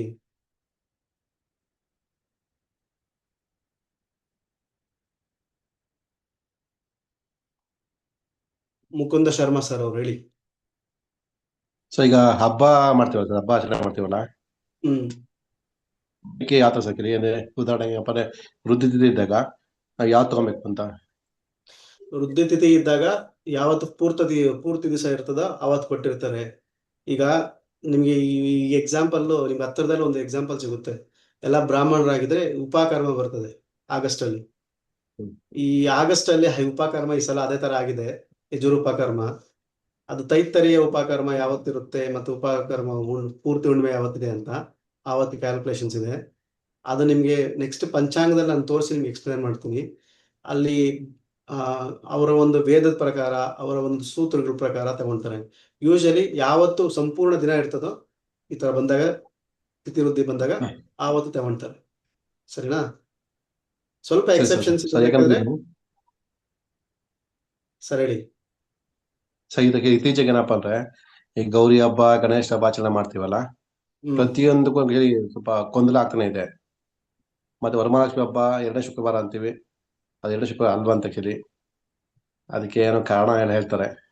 ಅಲ್ಲ, ಈಗ ಹೋದ ವರ್ಷ ಅದು ಶುಕ್ರವಾರ ಅಲ್ಲ, ಈ ವರ್ಷ ಇಲ್ಲ, ಹೋದ ವರ್ಷ ಅದು 2ನೇ ಶುಕ್ರವಾರ 3ನೇ ಶುಕ್ರವಾರ ಅಂತ ಯಾವಾಗ ಬಂತು ಅಂದ್ರೆ ಅದು ನಾನು ಪಂಚಾಂಗದಲ್ಲಿ ಅದರ ಎಕ್ಸ್ಪ್ಲನೇಷನ್ ನೋಡಿದೆ. ಹುಣ್ಣಿಮೆಗೆ ಹತ್ತರದ್ದು ಶುಕ್ರವಾರ ಯಾವ್ದಿದೆಯೋ ಆ ಶುಕ್ರವಾರ ವರಮಹಾಲಕ್ಷ್ಮಿ ಹಬ್ಬ ಮಾಡಬೇಕು ಅಂತ ಶಾಸ್ತ್ರ ಪ್ರಕಾರ ಇದೆ. ಇದು ಹೋದ ವರ್ಷ ನನಗೆ ಹ್ಮ್ ಜ್ಞಾಪಕ ಇದೆ, ನನಗೆ ತುಂಬಾ ಜನ ಕೇಳಿದ್ರು ಈ ವರಮಹಾಲಕ್ಷ್ಮಿ ಹಬ್ಬದ ಕನ್ಫ್ಯೂಷನ್, ಯಾಕೆ 2ನೇ ವಾರ ಇಟ್ಕೊಂಡಿಲ್ಲ 3ನೇ ವಾರ ಬಂದಿದೆ ಅಂತ. ಅದಕ್ಕೆ ನಂಗೆ ಚೆನ್ನಾಗಿ ಜ್ಞಾಪಕ ಇದೆ, ಅದಕ್ಕೆ ಹೇಳ್ತಾ ಇದ್ದೀನಿ. ಅದನ್ನೇ ಹೇಳ್ತಾ ಇದ್ದೀನಿ ನಿಮ್ಗೆ. ಈ ಯಜುರ್ವೇದಗಳಲ್ಲೂ ತೈತ್ರಿಯ ಬ್ರಾಹ್ಮಣಗಳು ಅವೆಲ್ಲ ಜಾಸ್ತಿ ಇದೆ. ಆ ಎಕ್ಸೆಪ್ಷನ್ಸ್ ಇರ್ತಾರೆ, ಆ ಎಕ್ಸೆಪ್ಷನ್ಸ್ ಇದ್ದಾಗ ಅದು ಪ್ರಕಾರ ಶಾಸ್ತ್ರೋಕ್ತವಾಗಿ ಹೋಗ್ಬೇಕಾಗ್ತದೆ. ಅದು ಯಾವಾಗ್ಲೂ ಆಗ್ತಕ್ಕಂಥದ್ದಲ್ಲ, ಆವಾಗ ಆಗ್ತಕ್ಕಂಥದ್ದು. ಆ ಎಕ್ಸ್ಪ್ಲನೇಷನ್ಸ್ ನೀವು ಪಂಚಾಂಗದಲ್ಲೇ ಕೊಟ್ಟಿರ್ತಾರೆ, ನಿಮ್ಗೆ ಪಂಚಾಂಗದಲ್ಲೂ ನಿಮ್ಗೆ ತೋರಿಸ್ತೀನಿ ಯಾವ ತರ ಕೊಟ್ಟಿದ್ದಾರೆ ಅಂತ, ನೀವು ಅದು ಓದಿರಿ, ಅರ್ಥ ಮಾಡ್ಕೊಂಡಿರಿ. ನೆಕ್ಸ್ಟ್ ರವಿಕುಮಾರ್ ಸರ್ ಅವರು, ರವಿಕುಮಾರ್ KR. ಗುರುಗಳೇ, ಕ್ಷಯತಿಥಿ ಇನ್ನೊಂದ್ಸತಿ ಹೇಳ್ತೀರಾ, ಎಕ್ಸ್ಪ್ಲೈನ್ ಮಾಡ್ತೀರಾ? ಯಾವುದು? ಕ್ಷಯತಿಥಿ. ಕ್ಷಯತಿಥಿ. ಸರಿ ಸರ್. ನೋಡಿ, ಕ್ಷಯತಿಥಿ ನಿಮ್ಗೆ ನಾನು ಮತ್ತೆ ಮತ್ತೆ ಎಕ್ಸ್ಪ್ಲೇನ್ ಮಾಡ್ತಾ ಇರೋದು ಇಷ್ಟೇ, ತುಂಬಾ ಸಿಂಪಲ್ ಸರ್. ಶುಕ್ರವಾರ ಸೂರ್ಯೋದಯಕ್ಕೆ 7:12, ಅಂದ್ರೆ ಸೂರ್ಯೋದಯ ಯಾವಾಗಿದೆ?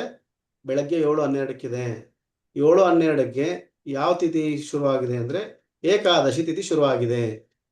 ಯಾವಾಗ ಶುರುವಾಗಿದೆ? ಬೆಳಗ್ಗೆ 6 ಗಂಟೆಗೋ 6:15ಗೋ 5 ಗಂಟೆಗೋ ಶುರುವಾಗಿದೆ. ಅದು ಮರುದಿನ ಸೂರ್ಯೋದಯದ ನಂತರ, ಅಂದ್ರೆ ಈಗ ಶುಕ್ರವಾರ ಶುರುವಾಗಿರ್ತಕ್ಕ ಮರುದಿನ ಅಂದ್ರೆ ಶನಿವಾರ ಸೂರ್ಯೋದಯದ ನಂತರ 7:36 ಸೂರ್ಯೋದಯ. ಶನಿವಾರ ಯಾವ ಎಷ್ಟೊತ್ತಿಗಿದೆ? 7:13 ನೋಡಿ ಇಲ್ಲಿದೆ.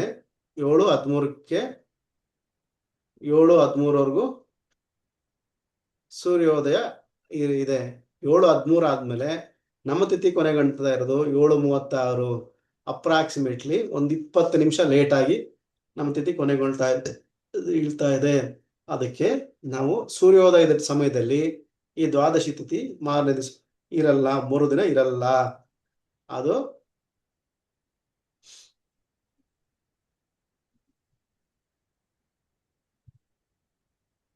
ಯಾವಾಗ ಶುರು ಆಗುತ್ತೆ? 7:36 ಶುರುವಾಗಿ, ಶನಿವಾರ 7:36 ಶುರುವಾಗಿ ದ್ವಾದಶಿ ತಿಥಿ ಭಾನುವಾರ ಬೆಳಗ್ಗೆ 6:26 ಕೊನೆಗೊಳ್ತದೆ. ಇಲ್ಲಿ ಭಾನುವಾರ ಬೆಳಗ್ಗೆ ಮರುದಿನ ಅಂತ ಹಾಕಿದ್ದೀನಿ. ಭಾನುವಾರ ಇದು ಮರುದಿನ ಅಂತ ಹಾಕಿದ ಶನಿವಾರ, ಶನಿವಾರದಿಂದ ಭಾನುವಾರ ಬೆಳಗ್ಗೆ 6:26 ಆಗ್ತದೆ. ಆವಾಗ ಮತ್ತೆ ಏನಪ್ಪಾ ಅಂದ್ರೆ ಭಾನುವಾರ ಸೂರ್ಯೋದಯ ಬಂದ್ಬಿಟ್ಟು 7 ಗಂಟೆ 10 ನಿಮಿಷಕ್ಕೋ 12 ನಿಮಿಷಕ್ಕೋ ಇದ್ದಾಗ ಈ ತಿಥಿ ದ್ವಾದಶಿ ತಿಥಿಗೆ ಸೂರ್ಯೋದಯ ಇರಲ್ಲ. ಯಾವ ತಿಥಿನ ಸೂರ್ಯೋದಯ ಇರಲ್ವೋ ಅದನ್ನ ಕ್ಷಯ ತಿಥಿ ಅಂತ ಹೇಳ್ತೀರಿ. ಸೂರ್ಯೋದಯದ ಸಮಯದಲ್ಲಿ ಯಾವ ತಿಥಿ ಇರಲ್ವೋ ಅದು ಕ್ಷಯ ತಿಥಿ ಅಂತ ಹೇಳ್ತೀರಿ. ಅರ್ಥ ಆಯ್ತಾ? ಧನ್ಯವಾದ ಗುರುಗಳೇ ಗುರುಗಳೇ. ನಮಸ್ತೆ. ಹೆಸರು ಸರ್, ನಿಮ್ಮ ಹೆಸರು? ಅಭಿಷೇಕ್ ಸ್ವಾಮಿ. ಅಭಿಷೇಕ್ ಸ್ವಾಮಿ ಅವ್ರು, ಹೇಳಿ. ಗುರುಗಳೇ, ಇವಾಗ ಬೆಳಗಿನ ಜಾವ 5:30 6 ಗಂಟೆ ಸೂರ್ಯೋದಯ ಆಗುತ್ತೆ ಅಂತಾರ, ಅದೊಂಚೂರು ಎಕ್ಸ್ಪ್ಲೈನ್ ಮಾಡ್ತೀರಾ?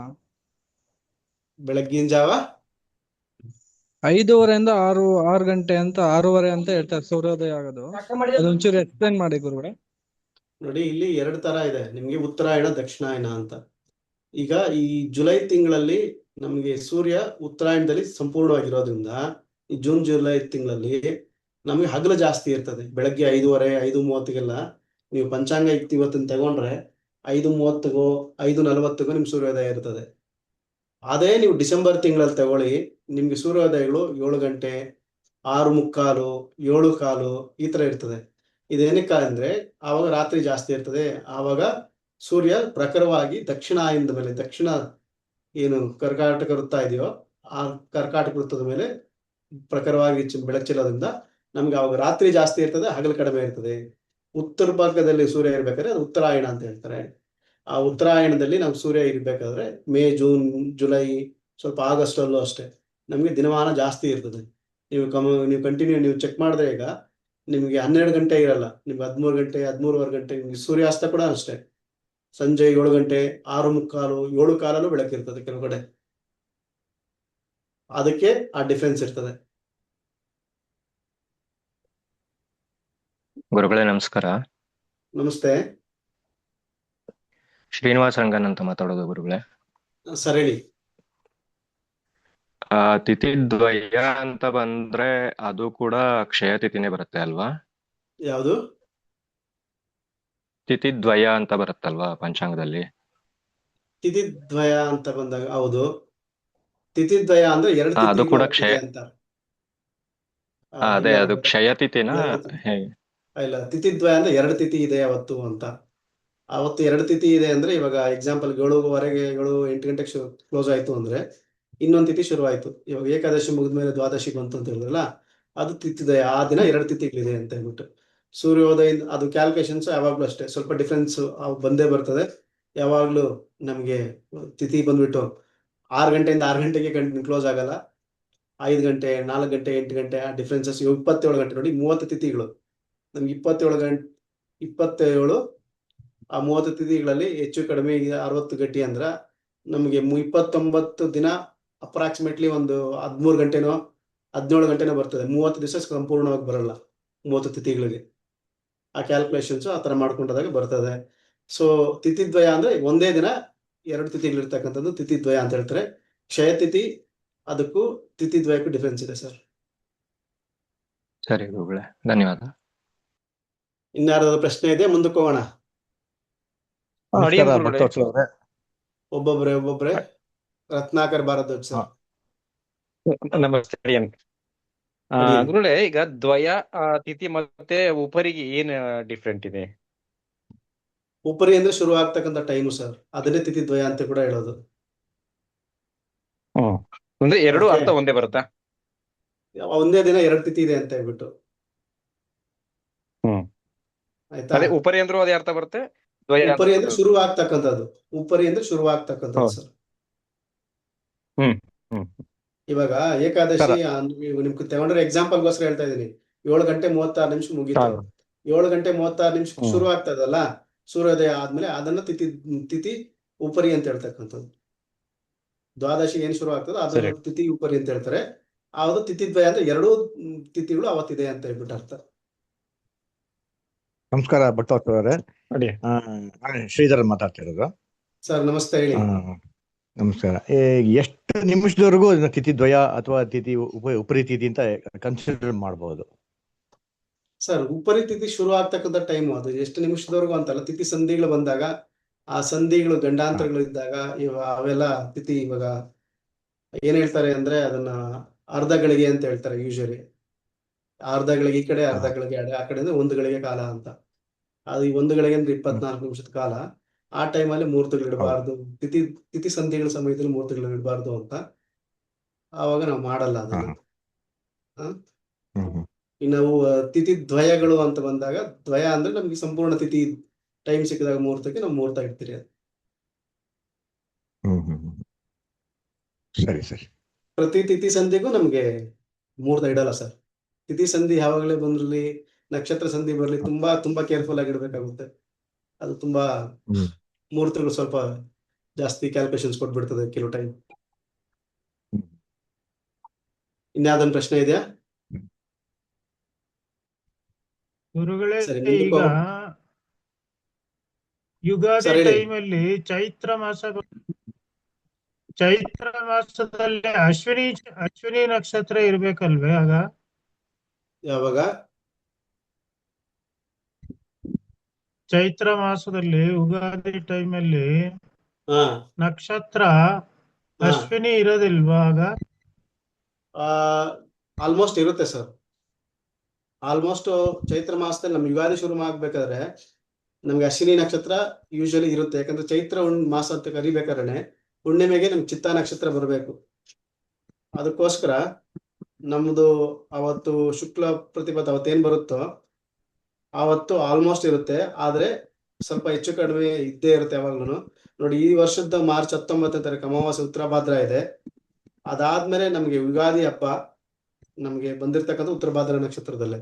ಆದ್ರೆ ಹೆಚ್ಚು ಕಡಿಮೆ ಆ ಕಡೆ ಈ ಕಡೆ 1-2 ನಕ್ಷತ್ರ ಇದ್ದೇ ಇರುತ್ತೆ ಸರ್. ಗುರುಗಳೇ ನಮಸ್ತೆ. ಅದೇ ನಕ್ಷತ್ರನೇ ಇರ್ಬೇಕು ಅಂತ ಏನಿಲ್ಲ. ನಮ್ ತಿಥಿ ಮುಗ್ದಿದ ತಕ್ಷಣ ಮಾಸ ಚೇಂಜ್ ಆಗ್ತಾ ಇರ್ತದೆ. ಅಂದ್ರೆ ಗುರುಗಳೇ, ಚಂದ್ರಮಾನ ಯುಗಾದಿಗೂ ಸೌರಮಾನ ಯುಗಾದಿಗೂ ಸ್ವಲ್ಪ ಅಷ್ಟು ಡಿಫ್ರೆನ್ಸ್ ಆಗತ್ತೆ ಗುರುಗಳೇ. ಅದು ಚಂದ್ರಮಾನ ಯುಗಾದಿ ಮಾಸ, ಚಾಂದ್ರಮಾನ ಮಾಸದ ಪ್ರಕಾರ, ತಿಥಿಗಳ ಪ್ರಕಾರ. ಸೌರಮಾನ ಯುಗಾದಿ ಸೂರ್ಯನ ಸಂಕ್ರಮಣ, ಮೇಷರಾಶಿಗೆ ಸಂಕ್ರಮಣ ಆದಾಗ. ನಿಮ್ಗೆ ಆಲ್ರೆಡಿ ಈಗ ನನ್ಗೆ ಎಕ್ಸಾಂಪಲ್ಸ್ ಉದಾಹರಣೆ ತೋರಿಸಿ ಕೊಟ್ಟಿದ್ದೀನಿ. ಸೂರ್ಯ ಯಾವಾಗ ಸಂಕ್ರಮಣ ಆಗುತ್ತೋ ಮೇಷರಾಶಿಗೆ ಮೀನರಾಶಿಯಿಂದ, ಅದು ಸೌರಮಾನ ಯುಗಾದಿ. ಆಯ್ತಾ? ಹೌದು ಗುರುಗಳೇ. ಬೇರೆ ಪ್ರಶ್ನೆ ಇದೆಯಾ? ಇಲ್ಲ ಗುರುಗಳೇ, ಮುಂದುವರಿಸ್ಬೋದು ಗುರುಗಳೇ, ಕ್ಲಾಸ್ ಹಾ ಮುಂದುವರಿಸಿ.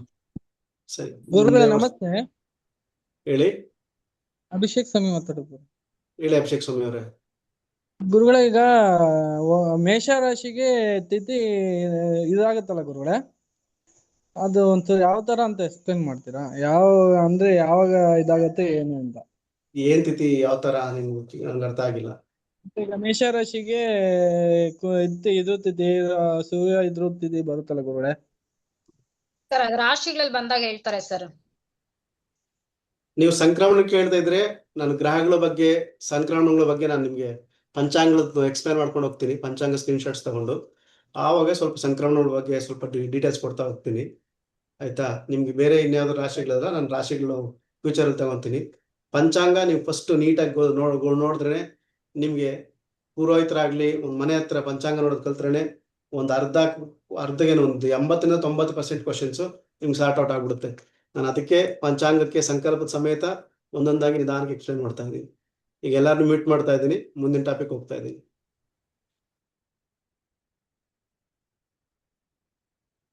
ಈಗ ಪಂಚಾಂಗಗಳಲ್ಲಿ ವ್ಯತ್ಯಾಸ, ಇದು ಒಂದು ಪ್ರಶ್ನೆ ಹೋದ ವಾರ ಕೇಳಿದ್ರು.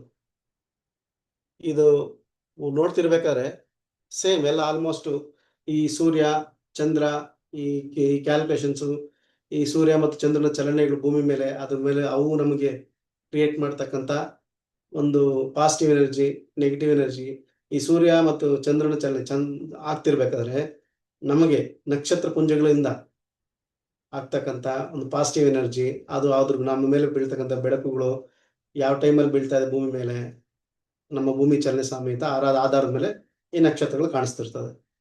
ಮತ್ತೆ ತಿಥಿಗಳು ಯಾವಾಗಲೂ ಸೂರ್ಯ ಚಂದ್ರದ ಮೂಮೆಂಟ್ಸು ಚಲನೆಗಳಿಂದ ಗೊತ್ತಾಗ್ತಿರ್ತದೆ. ಯೋಗಗಳು ಅಷ್ಟೇ, ನಿಮ್ಗೆ ಈಗ ಆಲ್ರೆಡಿ ಎಕ್ಸ್ಪ್ಲೇನ್ ಮಾಡ್ದಂಗೆ ಅದೇ ತರ ಬರ್ತದೆ. ಕರ್ಣಗಳು ಮಾತ್ರ ಇಲ್ಲಿ 7 ಚರಕರಣಗಳು, 4 ಸ್ಥಿರಕರಣಗಳು. ಈ 61 ಚಾಂದ್ರಮಾನ ಮಾಸದಲ್ಲಿ 60 ತಿಥಿಗಳ ಬಗ್ಗೆ 30 ತಿಥಿಗಳಿಗೆ 60 ಕರಣಗಳು ಬಂದಿರ್ತದೆ. ಇವೆಲ್ಲ ಬಂದಾಗ ನಮಗೆ ಪುನರಾವರ್ತನೆ ಆಗಿ ಬರ್ತಾ ಇರ್ತದೆ. ಇನ್ನು ವಾರಗಳ ಬಗ್ಗೆ 7 ವಾರಗಳ ಬಗ್ಗೆ ಕೊಟ್ಟಿದ್ದಾರೆ. ಆ 7 ವಾರಗಳಲ್ಲಿ ನಾವು ರಾಹುಕೇತುನ ಯಾವುದಕ್ಕೂ ಆಧಿಪತ್ಯ ಕೊಡ್ದಿರ ಬರೀ ಏನು ನಮ್ಮ ಗ್ರಹಗಳೇನಿದ್ದಾವೋ ಛಾಯಾಗ್ರಹಗಳು ಬಿಟ್ಟು ಅವುಗಳಿಗೆ ಆಧಿಪತ್ಯ ಕೊಟ್ಟು ಅದನ್ನೆಲ್ಲ ಸೇರಿಸ್ತಕ್ಕಂಥದ್ದು ಪಂಚಾಂಗ ಅಂಗಗಳಲ್ಲಿ ವ್ಯತ್ಯಾಸ ಅಂತ. ಇಲ್ಲಿ ನನಗೆ ವ್ಯತ್ಯಾಸ ಅಂತ ಕಾಣಿಸಿದ್ದೆ ಸಿಂಪಲ್ ಇಷ್ಟೇ, ಒಂದು ಕರಣಗಳು ಒಂದು ವಾರಗಳು. ಇನ್ನು ಮಿಕ್ಕಿದ್ದೆಲ್ಲಾನು ಇದು ಎಲ್ಲ ಏನು ನಮ್ಮ ನಕ್ಷತ್ರ ಪುಂಜಗಳಿಂದ ನಮ್ಮ ಒಂದು ಸೂರ್ಯ ಮತ್ತು ಚಂದ್ರನ ಚಲನೆಗಳಿಂದ ಈ ಭೂಮಿ ಮೇಲೆ ಯಾವ ರೀತಿ ಪಾಸಿಟಿವ್ ಎನರ್ಜಿ ನೆಗೆಟಿವ್ ಎನರ್ಜಿ ಎಲ್ಲ ಕ್ರಿಯೇಟ್ ಆಗ್ತಾ ಇದೆಯೋ ಆ ತಿಥಿಗಳು ಅದ್ರ ಮೇಲೆ ಡಿಫ್ರೆನ್ಸ್ ಇರ್ತಕ್ಕಂಥದ್ದು.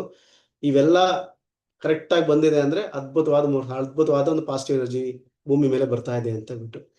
ಒಬ್ಬೊಬ್ಬರಿಗೆ ಒಂದೊಂದು ತಾರಾಬಾರಿಗಳು, ಒಬ್ಬೊಬ್ಬರಿಗೆ ಒಂದು ನಕ್ಷತ್ರ ಆಗ್ಬರ್ತದೆ, ಒಬ್ಬರಿಗೆ ಆಗ್ಬರಲ್ಲ. ಅದೆಲ್ಲ ಮತ್ತೆ ಮುಹೂರ್ತದ ಕಥೆಗಳು ಮುಹೂರ್ತದಲ್ಲಿ ತೋರಿಸೋಣ. ನಿಮ್ಗೆ ಈಗ ಗ್ರಹಗಳ ಚಲನಾ ಸಮಯ ನಿಮ್ಗೆ ಕೊಡ್ತಾ ಇದ್ದೀನಿ. ಈ ಬುಧ ಗ್ರಹ ನಿಮ್ಗೆ ಆಲ್ರೆಡಿ ಗೊತ್ತು, 9 ಗ್ರಹಗಳು. ಯಾಕೆ ಡಿಫ್ರೆನ್ಸ್ ಆಗ್ತದೆ, ಯಾಕೆ ಫಾಸ್ಟ್ ಬರ್ತದೆ, ಯಾಕೆ ಇದಿಲ್ಲ ಅಂತ. ಬುಧ ಗ್ರಹ ತುಂಬಾ ಫಾಸ್ಟ್ ಆಗಿ ಹೋಗ್ತಕ್ಕಂಥ 88 ದಿನಗಳಲ್ಲೇ ಒಂದು ವರ್ಷ. ಅದಕ್ಕೆ ಅದು ತುಂಬಾ ಫಾಸ್ಟ್ ಆಗಿ ಹೋಗಿ ತುಂಬಾ ಫಾಸ್ಟ್ ಆಗಿ ಸೂರ್ಯನ ರೌಂಡ್ ಹೊಡೆದ್ಬಿಡ್ತದೆ. ಯಾಕಂದ್ರೆ ಸೂರ್ಯನ ತುಂಬಾ ಹತ್ತಿರದ ಇರ್ತಕ್ಕಂಥದ್ದು. ಸೂರ್ಯನ ಗುರುತ್ವಾಕರ್ಷಣೆಗೆ ಅತಿ ಹೆಚ್ಚು ಅವಲಂಬಿತ ಆಗಿರ್ತಕ್ಕಂಥ ಗ್ರಹ ಬುಧ ಗ್ರಹ. ಅದಕ್ಕಿಂತ ಸ್ವಲ್ಪ ದೂರ ಇರ್ತಕ್ಕಂಥದ್ದು ಶುಕ್ರ, 225 ದಿನಗಳು, ಒಂದು ವರ್ಷ ಕೂಡ ತಗೊಳಲ್ಲ ಭೂಮಿ. ನಾನು ಇದೆಲ್ಲ ಕ್ಯಾಲ್ಕುಲೇಷನ್ ಮಾಡಿರ್ತಕ್ಕಂಥದ್ದು ಭೂಮಿಯ ಒಂದು ವರ್ಷದ ಮೇಲೆ ಕ್ಯಾಲ್ಕುಲೇಷನ್ಸ್ ಮಾಡಿರ್ತಕ್ಕಂಥದ್ದು. ಭೂಮಿ 365 ದಿನಗಳು, ಅದು 365 ಕಾಲು, 363, 360, 61 ತಿಥಿಗಳು, ಅದೆಲ್ಲ ನಮ್ಮ ಚಂದ್ರಮಾನ ಮಾಸಗಳು, ಅದೆಲ್ಲ ಕ್ಯಾಲ್ಕುಲೇಷನ್ಸ್ ಇರುತ್ತೆ. ಆವರೇಜ್ 365 ದಿನಗಳು. ಮಂಗಳ 687 ದಿನಗಳು ತಗೊಂತದೆ, 1.89 ವರ್ಷಗಳು. ಗುರು 4333 ದಿನಗಳು, 11.86 ವರ್ಷಗಳು, ಅಪ್ರಾಕ್ಸಿಮೇಟ್ಲಿ 12 ವರ್ಷ. ಒಂದು ಗುರು 12 ಗುರು ಸಂಕ್ರಮಣ ಏನಾಗುತ್ತಲ್ಲ, ಗುರು ಒಂದು ರಾಶಿಯಿಂದ ಒಂದು ರಾಶಿಗೆ ಹೋಗಿ 12 ರಾಶಿಗಳು ಮುಗಿಸ್ಕೊಂಡ್ ಬರ್ತಕ್ಕಂಥ ಒಂದು ಗುರು ವರ್ಷ ಅಂತ ಹೇಳ್ತಾರೆ.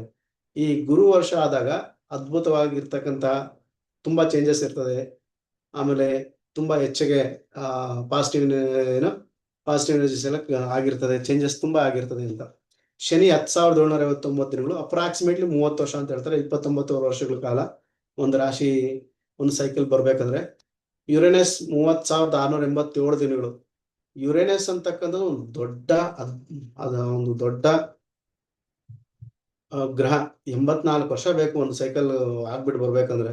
ಆದ್ರೆ ಈ ಯುರೇನಸ್ಗೆ ಯಾವಾಗ ಈ ಕೆಲವರು ನಮ್ಮ ಭಾರತೀಯ ಜ್ಯೋತಿಷದಲ್ಲಿ ವರುಣ ಅಂತ ಹೇಳ್ತಾರೆ, ಇಂದ್ರ ಅಂತ ಹೇಳ್ತಾರೆ. ಆದ್ರೆ ಪಾಶ್ಚಿಮಾತ್ಯ ಜ್ಯೋತಿಷದಲ್ಲಿ ಯುರೇನಸ್ ಕೊಡ್ತಕ್ಕಂಥ ಇಂಪ್ಯಾಕ್ಟ್ ಅದ್ಭುತವಾದ ಒಂದು ಪಾಸಿಟಿವ್ ಎನರ್ಜಿ ಕೊಡ್ತಾರೆ ಕ್ಯಾಲ್ಕುಲೇಷನ್ಸ್ ಪ್ರಕಾರ. ಇದು ಒಂದು ರಾಶಿಯಿಂದ ಒಂದು ರಾಶಿಗೆ ನಿಮ್ಗೆ ಈಗ ನೋಡ್ತಿರ್ಬೇಕಾದ್ರೆ 7 ವರ್ಷ ಬೇಕು ಒಂದು ರಾಶಿಯಿಂದ ಒಂದು ರಾಶಿಗೆ ಹೋಗ್ಬೇಕು ಅಂದ್ರೆ. ಈ 7 3 21 ವರ್ಷ, ಈ 20 ವರ್ಷಗಳು ಅಂದ್ರೆ 80 ವರ್ಷಕ್ಕೊಂದ್ಸಲ ಸೈಕಲ್ ಚೇಂಜ್ ಆಗ್ತಾ ಇರ್ತದೆ ಅಂತ ಹೇಳ್ತಾರಲ್ಲ, 60 ವರ್ಷಕ್ಕೊಂದ್ಸಲ ಚೇಂಜಸ್ ಆಗ್ತಾ ಇರ್ತದೆ, ಜೀವನ ಚೇಂಜ್ ಆಗ್ತಾ ಇರ್ತದೆ ಅಂತ. ಈ ಯುರೇನಸ್ 21 ವರ್ಷ ಒಂದು 3 ರಾಶಿಯಲ್ಲಿ ಇರ್ತದೆ. ಯಾವುದು ಧನಸ್ಸು, ಮಕರ, ಕುಂಭ. ಆ ಟೈಮಲ್ಲಿ ಇನ್ನೋವೇಷನ್ ಸಿಕ್ಕಾಪಟ್ಟೆ ಜಾಸ್ತಿ ಇರ್ತದೆ. ಲೈಫ್ ಸೈಕಲ್ಸ್ ಚೇಂಜ್ ಆಗೋಗಿರ್ತದೆ. ತುಂಬಾ ಅಡ್ವಾನ್ಸ್ ಟೆಕ್ನಾಲಜೀಸ್ ಎಲ್ಲ ಬಂದ್ಬಿಟ್ಟಿರ್ತದೆ. ನೆಪ್ಚೂನ್ 60,190 ದಿನಗಳು, 165 ವರ್ಷ ಬೇಕು ಒಂದು ಗ್ರಹ ಓಡಾಡ್ತಕ್ಕಂಥದಕ್ಕೆ. ಇದು ತುಂಬಾ ಇಂಪ್ಯಾಕ್ಟ್ ಜಾಸ್ತಿ ಇರ್ತದೆ ನೆಪ್ಚೂನ್ ಕೂಡ. ಒಂದು ಸೈಕಲ್ ಇದು ಅಷ್ಟೇ, ಧನಸ್ಸು ಮತ್ತೆ ಮಕರ ಕುಂಭದಲ್ಲಿ ಓಡಾಡ್ಬೇಕಾದ್ರೆ ಒಂದು ಎಂಟೈರ್ ಈ ಯಾವ ಜ್ಯೋತಿಷ್ಯ ಅಂತ ಹೇಳ್ತೀರಿ ಇದನ್ನ, ಈ ಜಿಯೋ ಪೊಲಿಟಿಕಲ್ ದೇಶ ಜ್ಯೋತಿಷಗಳಿದೆಲ್ಲ, ಅದರಲ್ಲಿ ಇದು ಸಿಕ್ಕಾಪಟ್ಟೆ ಎಫೆಕ್ಟ್ ಇರ್ತದೆ. ಇದೆಲ್ಲ ವೆಸ್ಟರ್ನ್ ಟೆಕ್ನಾಲಜಿ, ವೆಸ್ಟರ್ನ್ ಜ್ಯೋತಿಷದಲ್ಲಿ ತುಂಬಾ ಜಾಸ್ತಿ ಇಂಪಾರ್ಟೆನ್ಸ್ ಇರ್ತದೆ. ನಿಮ್ಗೆ ಈ ಗ್ರಹಗಳಲ್ಲಿ ಕೆಲವು ಸಂಕೇತಗಳು, ಗ್ರಹಗಳನ್ನ ಯಾವ ತರ ಕರೀತಾರೆ, ಈ 9 ಗ್ರಹಗಳು. ಇಲ್ಲಿ ಸ್ವಲ್ಪ ಬರಿಬೇಕಾದ್ರೆ ನಾನು ಚಂದ್ರ 4ರಲ್ಲಿ ಹಾಕ್ಬಿಟ್ಟಿದ್ದೀನಿ, ಅದು 2ಕ್ಕೆ ಬರಬೇಕು. ಅದೆಲ್ಲ ನಾನು ಸೆಟ್ ಮಾಡ್ಬಿಟ್ಟಿದ್ದೀನಗೋಸ್ಕರ ಫಾರ್ವರ್ಡ್ ಮಾಡಿದ್ದಕ್ಕೆ ಅದನ್ನ ಹಂಗೆ ಉಳಿಸ್ಕೊಂಡಿದ್ದೀನಿ. ಆದ್ರೆ ನೀವು ಅದನ್ನ ತಿದ್ಕೊಳ್ಬೋದು. ಇಲ್ಲಿ ಪರಾಶರ ಗ್ರಂಥದಲ್ಲಿ ಯಾವ ಗ್ರಹಕ್ಕೆ ಯಾವ ಅಧಿದೇವತೆ ಅಂತ ಕೊಟ್ಟಿದ್ದಾರೆ ಅದನ್ನ ರವಿಗೆ ರಾಮ, ಬುಧನಿಗೆ ಬುದ್ಧ, ಶುಕ್ರನಿಗೆ ಭಾರ್ಗವ ರಾಮ ಪರಶುರಾಮ, ಅದಕ್ಕೆ ಶುಕ್ರನಿಗೆ ಭಾರ್ಗವ ಅಂತ ಕೂಡ ಹೆಸರಿದೆ. ಚಂದ್ರನಿಗೆ ಕೃಷ್ಣ, ಮಂಗಳನಿಗೆ ನೃಸಿಂಹ. ಯಾವಾಗ್ಲೂ ಅಷ್ಟೇ ಕುಜ ದೋಷ ಇದೆ ಅಂದ್ರೆ ಲಕ್ಷ್ಮೀ ನರಸಿಂಹ ಸ್ವಾಮಿಗೆ ಹೋಗ್ಬಿಟ್ಟು ಪೂಜೆ ಮಾಡು, ದಾನಗಳು ಕೊಡು, ನಿಂಗೆ ಎಲ್ಲ ಒಳ್ಳೇದಾಗುತ್ತೆ ಅಂತ ಹೇಳ್ತಾರೆ. ಗುರುವಿಗೆ ವಾಮನ, ಶನಿಗೆ ಕೂರ್ಮ, ರಾಹುಗೆ ವರಾಹ, ಕೇತುಗೆ ಮತ್ಸ್ಯ. ನೀವು ಇಲ್ಲಿ ಸಿಂಬಲ್ಸ್ ಏನ್ ಕೊಟ್ಟಿದಾರ ಇದೆಲ್ಲ ಬಂದು ಪಾಶ್ಚಿಮಾತ್ಯದಲ್ಲಿ ಈ ಸಂಕೇತಗಳಲ್ಲಿ ನಿಮ್ಗೆ ತುಂಬಾ ಜಾಸ್ತಿ ನೋಡ್ತಿರ್ತೀರ ಜ್ಯೋತಿಷ್ಯ ಕಲಿಬೇಕಾದ್ರೆ ಎಲ್ಲಾನು. ಅದಕ್ಕೆ ಈ ಸಂಕೇತಗಳು ನಿಮ್ಗೆ ಅನುಭವ ಬರ್ಲಿ ಅಂತ. ಇದು ರಾಹು ಕೇತು ಛಾಯಾಗ್ರಹಗಳಿಗೆ ಸಿಂಬಲ್. ಇದು ರಾಹುಗೆ ಯಾವಾಗಲೂ ಕೆಳಮುಖವಾಗಿ ಇರ್ತಕ್ಕಂಥ ಕೊಂಡಿ, ಕೇತುಗೆ ಯಾವಾಗಲೂ ಊರ್ಧ್ವಮುಖವಾಗಿರ್ತಕ್ಕಂಥ ಕೊಂಡಿ. ಇದು ತುಂಬಾ ಎಫೆಕ್ಟಿವ್ ಆಗಿರ್ತದೆ. ಇದು ನೋಡಿ ಶುಭ ಸಂಕೇತ. ನೀವು ನೋಡ್ತಿರ್ಬೇಕಾದ್ರೆ ಕೆಲವು ಮನೆಗಳಲ್ಲಿ ಎಲ್ಲ ಈ 2/4 ಹಾಕಿರ್ತಾರೆ. ಇದು ತುಂಬಾ ಶುಭ ಸಂಕೇತ, ಶುಭ ಸೂಚಕ, ಗುರು ಬಲ ಸಿಗ್ಲಿ ಅಂತ ಹೇಳ್ಬಿಟ್ಟು ಹಾಕಿರ್ತಾರೆ. ಮಂಗಳನಿಗೆ ಯಾವಾಗಲೂ ಡೈರೆಕ್ಷನಲ್ ಆರೋ ಇರ್ತದೆ, ಒಂದು ಡೈರೆಕ್ಷನ್ ಈ ತರ ಸಾಧಿಸ್ಬೇಕು ಅಂತ. ಅದೇ ತರ ಚಂದ್ರ, ನಮ್ಮ ಚಂದ್ರನ ಈಗ ಚಲನ ಮೂಲಕ ಹಾಕಿದರೆ. ಬುಧ ಇದು ಯಾವಾಗ್ಲೂ ಚಂದ್ರ ಮಗ ಅಂತ ನೋಡಿ ಮೇಲ್ಗಡೆ ಇರ್ತಕ್ಕಂಥದ್ದು ಬುಧ ಯಾವಾಗ್ಲೂ ಚಂದ್ರನ ಮಗ. ಅದು ಪುರಾಣ ಕಥೆಗಳು, ನವಗ್ರಹಗಳ ಕಥೆಗಳು ಬಂದಾಗ ಹೇಳ್ತೀನಿ. ಈ ಒಂದು ಸಿಂಬಲ್ ಕೊಟ್ಟು ಚಂದ್ರನ ಮಗ ಅಂತ ಹೇಳೋದು, ಚಂದ್ರನ ಇಟ್ಟಿರೋ ಸಿಂಬಲ್ಸ್ ಇಟ್ಟಿರ್ತಕ್ಕಂಥದ್ದು. ಇವ್ರ ಸಂಜ್ಞೆಗಳ್ಯಾರು, ಇವ್ರು ರಾಜ ರವಿ, ರಾಜ್ಕುಮಾರ ಬುಧ, ಶುಕ್ರ ಮಂತ್ರಿ. ಇವ್ರಿಗೆ ಕೊಟ್ಟಿರ್ತಕ್ಕಂಥ ಡೆಸಿಗ್ನೇಷನ್ ಜ್ಯೋತಿಷದಲ್ಲಿ ರಾಜ ಯಾರು, ರಾಣಿ ಯಾರು, ರಾಜ್ಕುಮಾರ ಯಾರು, ಮಂತ್ರಿ ಯಾರು. ರಾಣಿ ಅಂದ್ರೆ ತಾಯಿ ಅಂತ ಕೂಡ ಲೆಕ್ಕ ತಗೊಂತಾರೆ. ದೇಶ ಕಾಲಮಾನ ಪರಿಸ್ಥಿತಿಗಳು ನೋಡ್ಬೇಕಾದ್ರೆ ರಾಣಿ ತಗೊಳ್ತಾರೆ. ಯಾವ ತರ ಇರುತ್ತೆ ನಮ್ದು ಇದು ಅಂತೆಲ್ಲ. ಸೇನಾಧಿಪತಿ ಮಂಗಳ, ಶುಕ್ರ ಮತ್ತೆ ಗುರು ಇಬ್ರು ಮಂತ್ರಿ ಅಡ್ವೈಸರ್ಸ್ ಅಂತ ಹೇಳ್ತಾರೆ. ಇದು ಭೃತ್ಯ ಅಂದ್ರೆ ಸೇವಕ. ಇದು ಪ್ರಾಪರ್ ವರ್ಡ್ ಸಂಸ್ಕೃತದಲ್ಲಿ ಭೃತ್ಯ ಅಂತ, ಅದಕ್ಕೆ ಸೇವಕ ಅಂತ ಹೇಳ್ತಾರೆ, ಕಾರ್ಮಿಕ ಅಂತ ಹೇಳ್ತಾರೆ. ಅದು ಆಕ್ಚುಯಲ್ ಮೀನಿಂಗ್ ಭೃತ್ಯಾಗೆ ಸೇವಕ ಅಂತ ಬರೋದ್ರಿಂದ ಕಾರ್ಮಿಕ ಅಂತ ಕೂಡ ಹೇಳ್ಬೋದು. ಎಲ್ಲಾ ಕಾರ್ಮಿಕ ವರ್ಗ, ಮಾಸ್ ಜನರ ಸಪೋರ್ಟ್ ಬೇಕು ಅಂದ್ರೆ ಈ ಶನಿ ಗ್ರಹ ತುಂಬಾ ಅದ್ಭುತವಾಗಿರ್ಬೇಕು. ರಾಹು ಮತ್ತು ಕೇತು ಸೇನಾ ಸ್ವರೂಪ ಅಂದ್ರೆ ಸೈನ್ಯದಲ್ಲಿರ್ತಕ್ಕಂತಹ ಒಂದು ಸೈನ್ಯದ ಕಾಲಾಳುಗಳು, ದಳಗಾಧಿಪತಿಗಳು ಅಂತ ಕೂಡ ಹೇಳ್ತಾರೆ. ಇಲ್ಲಿ ವರ್ಣ ವಸ್ತ್ರ ಏನಿದೆಯೋ ಅದು ಅವ್ರಿಗೆ ಹುಟ್ಟಿರ್ತಕ್ಕಂಥ ಬಟ್ಟೆಗಳ ರೂಪದಲ್ಲಿ. ರವಿಗೆ ಕೆಂಪು, ರಕ್ತವರ್ಣ ಅಂತ ಹೇಳ್ತಾರೆ. ಕೆಂಪು ಲೈಟ್ ಆಗಿ ಕೆಂಪು ಇರ್ತಕ್ಕಂಥದ್ದು ಅರೆ ಕೆಂಪು. ಮಂಗಳ ಇನ್ ಸ್ವಲ್ಪ ಕಡಿಮೆ ಇರ್ತದೆ. ಬುಧನಿಗೆ ಯಾವಾಗ್ಲೂ ಹಸಿರು. ಶುಕ್ರನಿಗೆ ಪೀತ ವಸ್ತ್ರ ಅಂತ ಹೇಳ್ತಾರೆ, ಬಿಳಿ ಮತ್ತು ಹಸಿರು ಮಿಶ್ರಿತವಾಗಿ ಪೀತವರ್ಣ ಅಂತ ಹೇಳ್ತಾರೆ, ಅದು ಇರ್ತದೆ. ಚಂದ್ರನಿಗೆ ಬಿಳಿ. ನೋಡಿ, ಚಂದ್ರ ಯಾರನ್ನು ದ್ವೇಷಿಸಲ್ಲ, ಎಲ್ಲಾರ್ಗು ಮಿತ್ರ ಗ್ರಹನೇ, ಎಲ್ಲಾರು ಚೆನ್ನಾಗಿರ್ಲಿ ಅಂತ. ಅದಕ್ಕೆ ಬಿಳಿ ಗ್ರಹ ಬಿಳಿ ಬಟ್ಟೆ ಹಾಕೊಂಡ್ರೆ ಎಲ್ಲಾರು ಅಕ್ಸೆಪ್ಟ್ ಆಗ್ತದೆ, ಯಾವ್ದೋ ತೊಂದರೆ ಇರಲ್ಲ ಅಂತ ಹೇಳ್ತಾರೆ. ಯಾವ್ದನ್ನ ಗುರುಗಳ ಹತ್ರ ಹೋಗ್ಬೇಕಾದ್ರೆ ಫಸ್ಟ್ ಬಿಳಿಯ ಬಟ್ಟೆ ಹಾಕೊಂಡು ಹೋಗ್ರಿ ಅಂತ ಹೇಳೋದು ಇದೇ ಕಾರಣಕ್ಕೆ. ಅದಕ್ಕೆ ಯಾವಾಗ್ಲೂ ಆದಷ್ಟು ಬ್ರಾಹ್ಮಣರು ಬಿಳಿ ಬಟ್ಟೆನೆ ಉಡ್ರಿ, ಮಡಿ ಬಟ್ಟೆ ಉಡ್ರಿ, ಬಿಳಿ ಬಟ್ಟೆಗಳು ಅಂತ ಹೇಳ್ತಾರೆ. ದೇವ್ರ ಹತ್ರ ಎಲ್ಲ ಇರ್ಬೇಕಾದ್ರೆ ಪಾಸಿಟಿವ್ ಎನರ್ಜಿ ಬರಲಿ ಅಂತ ಹೇಳ್ಬಿಟ್ಟು. ಗುರುಗ್ರಹ ಹಳದಿ ಬಣ್ಣ. ಹಳದಿ ಯಾವಾಗ್ಲೂ ಆಶೀರ್ವಾದ ಮಾಡೋ ರೂಪದಲ್ಲಿರ್ತಕ್ಕಂಥ ಹಳದಿ ಬಣ್ಣ. ಶನಿ ನೀಲವರ್ಣ ಅಂತ ನಮ್ಮ ಗ್ರಹದ ಸ್ವರೂಪದಲ್ಲಿ ನೀಲಿ ಬಣ್ಣ. ರಾಹು ಧೂಮ್ರ ಹೊಗೆ, ಲೈಕ್ ಹೊಗೆ ಬಣ್ಣ, ಧೂಮ್ರ ವರ್ಣ ಅಂದ್ರೆ ಫಾಗ್ ಅಂತ ಹೇಳ್ತೀರಿ. ಇದು ಧೂಮ್ರ ಬರೀ ಹೊಗೆ ಅಂತ ಅನ್ನೋದಕ್ಕಿಂತ ಧೂಮ್ರ ವರ್ಣ ಅಂದ್ರೆ ಈಗ ಫಾಗ್. ಈಗ ಅದನ್ನೊಂದು ಹಿಮಾಲಯಕ್ಕೆಲ್ಲ ಹೋದ್ರೆ ನಿಮ್ಗೆ ಬಿಳಿಯಾಗಿ ಕಾಣ್ತಿರ್ತದಲ್ಲ, ಈ ಧೂಮ್ರವರ್ಣ. ಅದನ್ನು ಕೂಡ ನಾನು ಧೂಮ್ರವರ್ಣ ಅದ್ಭುತವಾಗಿರ್ತದೆ ಅಂತ ಹೇಳ್ಬಿಟ್ಟು ನಮ್ಗೆ ಏನು ಕಾಣಿಸಲ್ಲ, ಎಲ್ಲ ಚೆನ್ನಾಗಿದೆ ಅಂತ ಅಂದ್ಕೊಳ್ತಾ ಇರ್ತೀನಿ. ಕೇತುಗೆ ನಾನಾವರ್ಣ. ನಾನಾವರ್ಣ ಅಂದ್ರೆ ಯಾವುದೇ ಒಂದು ವಸ್ತ್ರದಲ್ಲಿ ಆಗ್ಲಿ ಎಲ್ಲೇ 2-3 ಕಲರ್ ಮಿಕ್ಸ್ ಆಗಿದ್ರೆ ಅದನ್ನು ಕೇತುಗೆ ಇಂಡಿಕೇಶನ್ ಅಂತ ಹೇಳ್ತೀರಿ. ಈಗ ಒಂದು ಇಂಪಾರ್ಟೆಂಟ್ ಟಾಪಿಕ್ಗಳಿಗೆ ನಿಮಗೆ ಈ ವಾರದಲ್ಲಿ ಹೇಳಬೇಕು ಅಂತ ನಾನು ಬಂದಿದ್ದೀನಿ. ರಾಹುಕಾಲ. ಆದ್ರೆ ಇಲ್ಲಿ ತುಂಬಾ ಗ್ರಂಥಗಳು ನಾವು ಚೆಕ್ ಮಾಡ್ಬೇಕಾದ್ರೆ, ತುಂಬಾ ಓದ್ತಿರ್ಬೇಕಾದ್ರೆ ನನಗೆಲ್ಲೂ ಒಂದು ಕ್ಯಾಲ್ಕುಲೇಷನ್ಸ್ ಕಾಣಿಸ್ತಾ ಇತ್ತಂತ ಒಂದೇ ಒಂದು ಟೈಮ್ ಅಂದ್ರೆ ಈ ರಾಹುಕಾಲ. ಎಷ್ಟೆಷ್ಟೋ ಜನ ಈ ಲ್ಯಾಂಗ್ವೇಜ್ ಆಫ್ ರಾಹುನ ಯಾವ ತರ ಕ್ಯಾಲ್ಕುಲೇಟ್ ಮಾಡ್ಬೇಕು, ರಾಹು ಯಾವಾಗ ಪಾಸಿಟಿವ್ ಎನರ್ಜಿ ಕೊಡ್ತಾನೆ, ಯಾವ ನೆಗೆಟಿವ್ ಎನರ್ಜಿ ಕೊಡ್ತಾನೆ ಅಂತ ಗೊತ್ತಾಗ್ದಿರ ಎಲ್ಲಾ ಋಷಿಗಳು ಎಲ್ಲಾನು ತುಂಬಾ ಇದು ಮಾಡ್ತಿರ್ತಾರೆ. ಅದಕ್ಕೆ ನನಗೆ ಯಾವ್ದಾದ್ರು ಒಂದು ಹಳೆ ಗ್ರಂಥಗಳೆಲ್ಲ ತೆಗೆದು ನೋಡಿದ್ರು ಕೂಡ ರಾಹುಕಾಲ ಪ್ರಾಪರ್ ಕ್ಯಾಲ್ಕುಲೇಷನ್ ಮೆಥಡ್ ನನಗೆ ಸಿಗ್ಲಿಲ್ಲ. ಅದಕ್ಕೆ ನಿಮ್ಗೆ ಕ್ಯಾಲ್ಕುಲೇಷನ್ಸ್ ಮೆಥಡ್ಸ್ ನಾನು ಎಲ್ಲೂ ಕೊಟ್ಟಿಲ್ಲ. ನಿಮ್ಗೆ ಯಾವ ವಾರ ಯಾವ ಭಾಗದಲ್ಲಿ ಬರ್ತದೆ ಅಂತ ನಿಮ್ಗೆ ಹೇಳ್ತೀನಿ. ಆ ತರ ನಿಮ್ಗೆ ರಾಹುಕಾಲ, ಗುಳಿಕ ಕಾಲ, ಯಮಗಂಡ ಕಾಲ ಮತ್ತೆ ಅರ್ಧ ಪ್ರಹಾರ ಕಾಲಗಳು ಮತ್ತೆ ಅದರ ಎಫೆಕ್ಟ್ಸ್ ಏನು, ಯಾವ ತರ ಮಾಡ್ಬೋದು ಅಂತ ಹೇಳ್ತೀನಿ. ಈ ಪಂಚಾಂಗ ನೋಡೋಕ್ ಮುಂಚೆ ಇವು ಕೂಡ ತುಂಬಾ ಇಂಪಾರ್ಟೆಂಟ್. ರಾಹುಕ ಪ್ರಭಾವ ಯಾವ ಟೈಮಲ್ಲಿ ಇರ್ತದೋ ಆ ಟೈಮ್ನ ರಾಹುಕಾಲ ಅಂತ ಕರೀತಾರೆ. ಇದನ್ನ ಯಾವ ತರ ಮಾಡ್ತಾರೆ ಅಂದ್ರೆ, ಬೆಳಗ್ಗೆ ಸೂರ್ಯೋದಯದಿಂದ ಸೂರ್ಯಾಸ್ತದವರೆಗೆ 8 ಭಾಗ ಮಾಡಬೇಕು. ಈ 8 ಭಾಗ ಮಾಡಿದಾಗ ಏನು, ಇವಾಗ ಎಕ್ಸಾಂಪಲ್ಗೆ ರವಿವಾರ ಅಂತ ಹೇಳ್ಕೊಂಡ್ರೆ ಫಸ್ಟ್ ಭಾನುವಾರ, ಸೋಮವಾರ, ಮಂಗಳವಾರ, ಬುಧವಾರ, ಗುರುವಾರ, ಶುಕ್ರವಾರ, ಶನಿವಾರ ಆ ವಾರಾಧಿಪತಿಗಳನ್ನ ಫಸ್ಟ್ 7ಕ್ಕೂ ಕೊಟ್ಬಿಟ್ಟು 8ನೇ ಭಾಗ ಏನ್ ಕೊಡ್ತೀರೋ ಆ 8ನೇ ಭಾಗ ರಾಹುಕಾಲ ಅಂತ. ಅದಕ್ಕೆ ರಾಹುನ ಅಧಿಪತಿ ಅಂತ ಹೇಳ್ಬಿಟ್ಟು ಆ ಒಂದು ಕ್ಯಾಲ್ಕುಲೇಷನ್ ಪ್ರಕಾರ ಇದು ರಾಹುನ ಕ್ಯಾಲ್ಕುಲೇಷನ್ ಮಾಡಿರ್ತಕ್ಕಂಥದ್ದು ಯಾವತ್ತು ಭಾನುವಾರಕ್ಕೆ. ಅದಾದ್ಮೇಲೆ ಬೇರೆ ಬೇರೆ ದಿನಗಳು ಬೇರೆ ಬೇರೆ ಕ್ಯಾಲ್ಕುಲೇಷನ್ಸ್ ಯಾವ ತರ ಯೂಸ್ ಮಾಡಿದಾರೆ ಅಂತ ನನಗೆ ಇದುವರೆಗೂ ಅರ್ಥ ಆಗಿಲ್ಲ.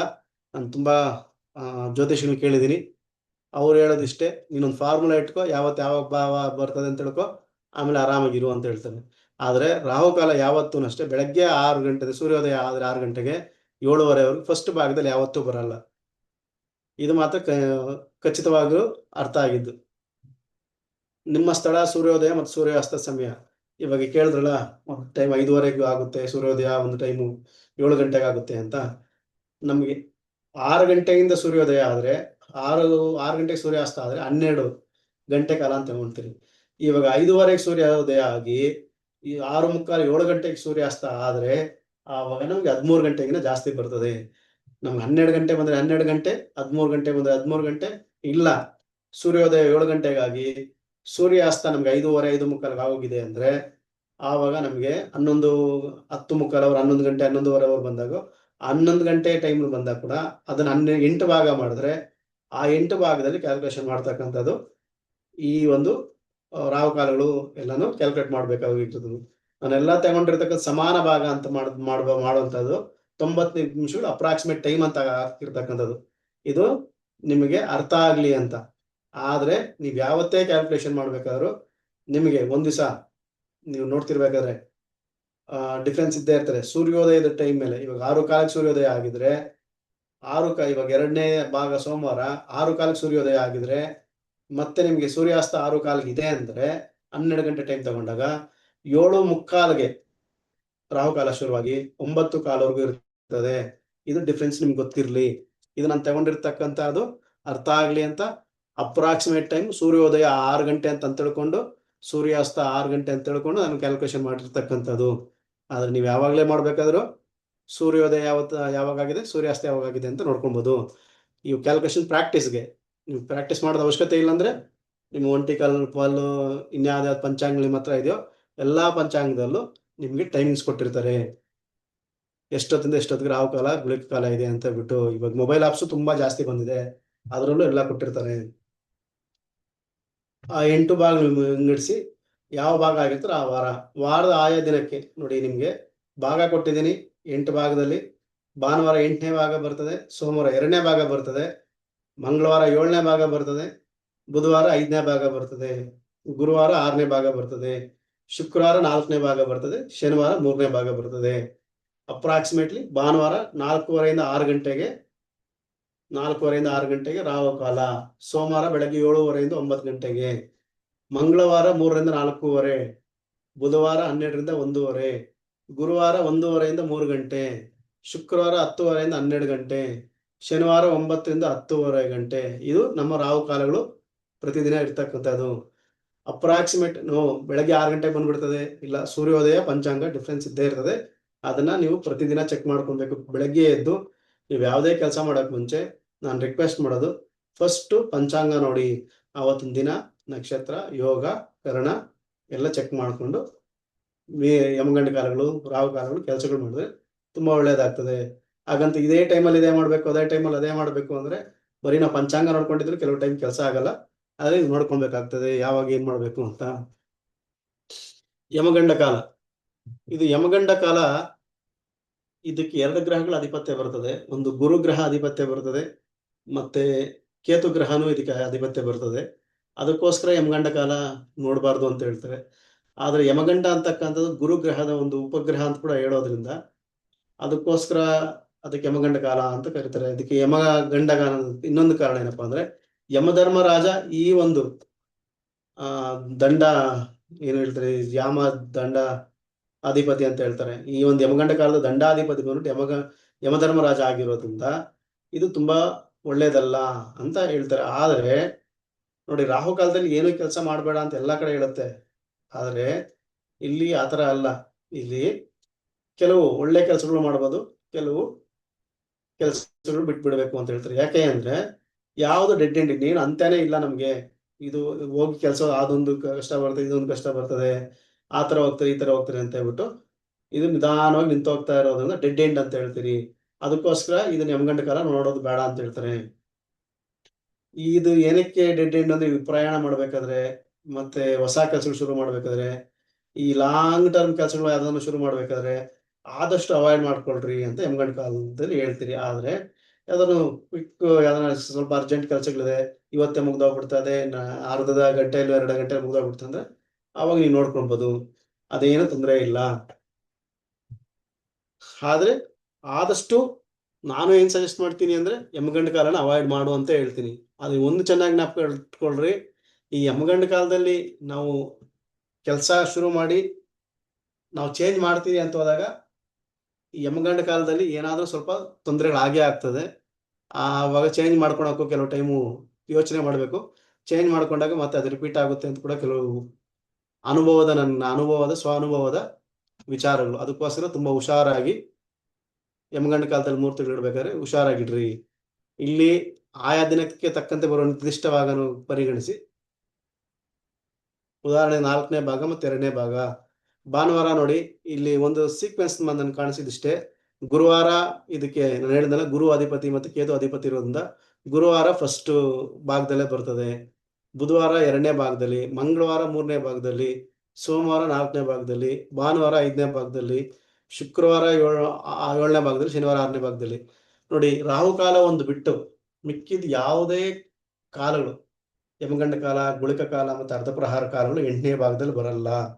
ಯಾಕಂದ್ರೆ ಅದು 8ನೇ ಭಾಗಕ್ಕೆ ಅಧಿಪತಿ ಫಸ್ಟ್ ಯಾವಾಗಲೂ ಕೊಟ್ಟುಬಿಟ್ಟು, ಯಾರಿಗೆ ಎಲ್ಲಾ ಗ್ರಹಗಳಿಗೆ ಅಧಿಪತ್ಯ ಕೊಟ್ಟುಬಿಟ್ಟು 8ನೇದು ಲಾಸ್ಟ್ ಅಧಿಪತ್ಯ ಮಾತ್ರ ರಾಹು ಕೊಟ್ಟಿರೋದ್ರಿಂದ ಭಾನುವಾರ ಮಾತ್ರ ರಾಹುಕಾಲ 8ನೇ ಅಧಿಪತಿಯಲ್ಲಿ ಬರ್ತದೆ. ಮಿಕ್ಕದಂಗೆಲ್ಲ ಯಾವುದೇ ಕಾಲಗಳು ಬರಲ್ಲ.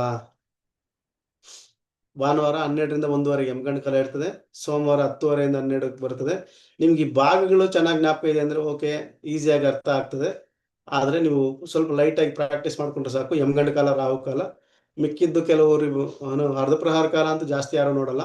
ಆದ್ರೆ ಗುಳಿಕ ಕಾಲ ಸ್ವಲ್ಪ ನೋಡ್ತಾರೆ ಕೆಲವು ವಿಚಾರಗಳಿಗೆ ಗುಳಿಕ ಕಾಲ ನೋಡಲ್ಲ. ಅದು ಈಗ ನಿಮ್ಗೆ ಹಂಗೆ ಎಕ್ಸ್ಪ್ಲೇನ್ ಮಾಡ್ತೀನಿ. ಭಾನುವಾರ 12ರಿಂದ 1:30 ಯಮಗಂಡ ಕಾಲ, ಸೋಮವಾರ 10:30 12 ಗಂಟೆ ಯಮಗಂಡ ಕಾಲ, ಮಂಗಳವಾರ 9ರಿಂದ 10:30 ಯಮಗಂಡ ಕಾಲ, ಬುಧವಾರ 7:30 9 ಯಮಗಂಡ ಕಾಲ, ಗುರುವಾರ 6ರಿಂದ 7:30 ಯಮಗಂಡ ಕಾಲ, ಶುಕ್ರವಾರ 3ರಿಂದ 4:30 ಯಮಗಂಡ ಕಾಲ, ಶನಿವಾರ 1:30 3 ಯಮಗಂಡ ಕಾಲ. ಇದು ಈ ತರ ಭಾಗಗಳಲ್ಲಿ ಬಂದಾಗ ನಾನು ಟೈಮ್ ಕ್ಯಾಲ್ಕುಲೇಷನ್ ಮಾಡಾಕಿದ್ದೀನಿ.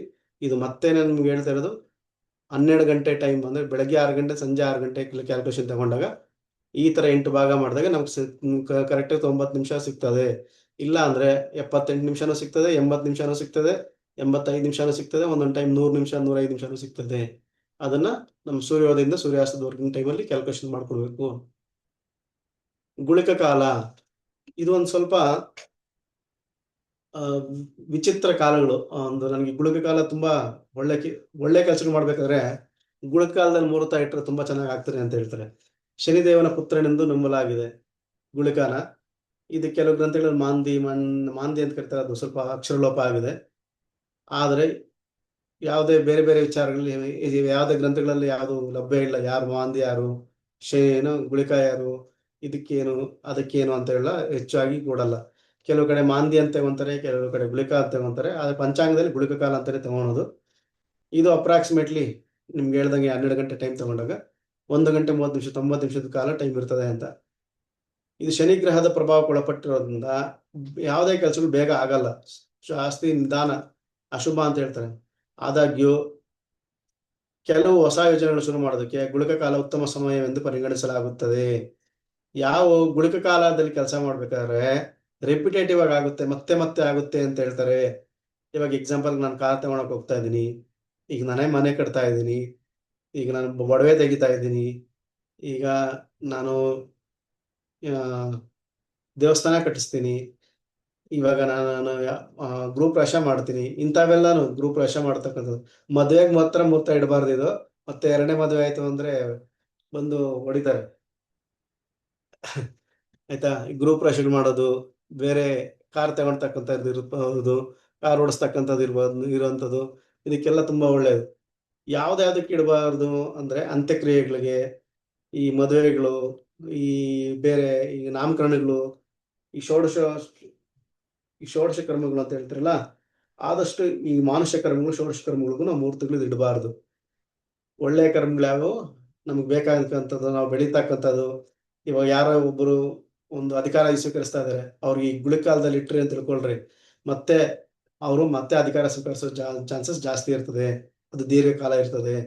ಈ ತರ ಎಲ್ಲ ಇರೋದ್ರಿಂದ ಇದು ತುಂಬಾ ಚೆನ್ನಾಗಿರ್ತದೆ. ಆದ್ರೆ ಇನ್ನೊಂದು ವಿಚಾರ ಏನಪ್ಪಾ ಅಂದ್ರೆ, ಒಬ್ಬ ಜ್ಯೋತಿಷಿ, ಒಬ್ಬ ಪುರೋಹಿತ ಮತ್ತೆ ಅವ್ರ ನಂಬಿಕೆಯ ಮೇಲೆ ಅವ್ರಿಗೆ ಇಷ್ಟ ಆದ್ರೆ ಗುಳಿಕ ಕಾಲ ಮುಹೂರ್ತ ಇಡ್ರಿ, ಇಷ್ಟ ಇಲ್ಲ ಅಂದ್ರೆ ಬೇಡ. ಅದು ನಿಮ್ಮ ಒಂದು ಆಯ್ಕೆಗೆ ಬಿಟ್ಟ ವಿಷಯ. ಇದರಲ್ಲಿ ಯಾವುದೇ ರೀತಿ ಇದು ಮಾಡಿದ್ರೇನೆ ಒಳ್ಳೆ ಆಗುತ್ತೆ, ಇದು ಏನು ಯೋಚನೆ ಮಾಡ್ಬೇಡ್ರಿ.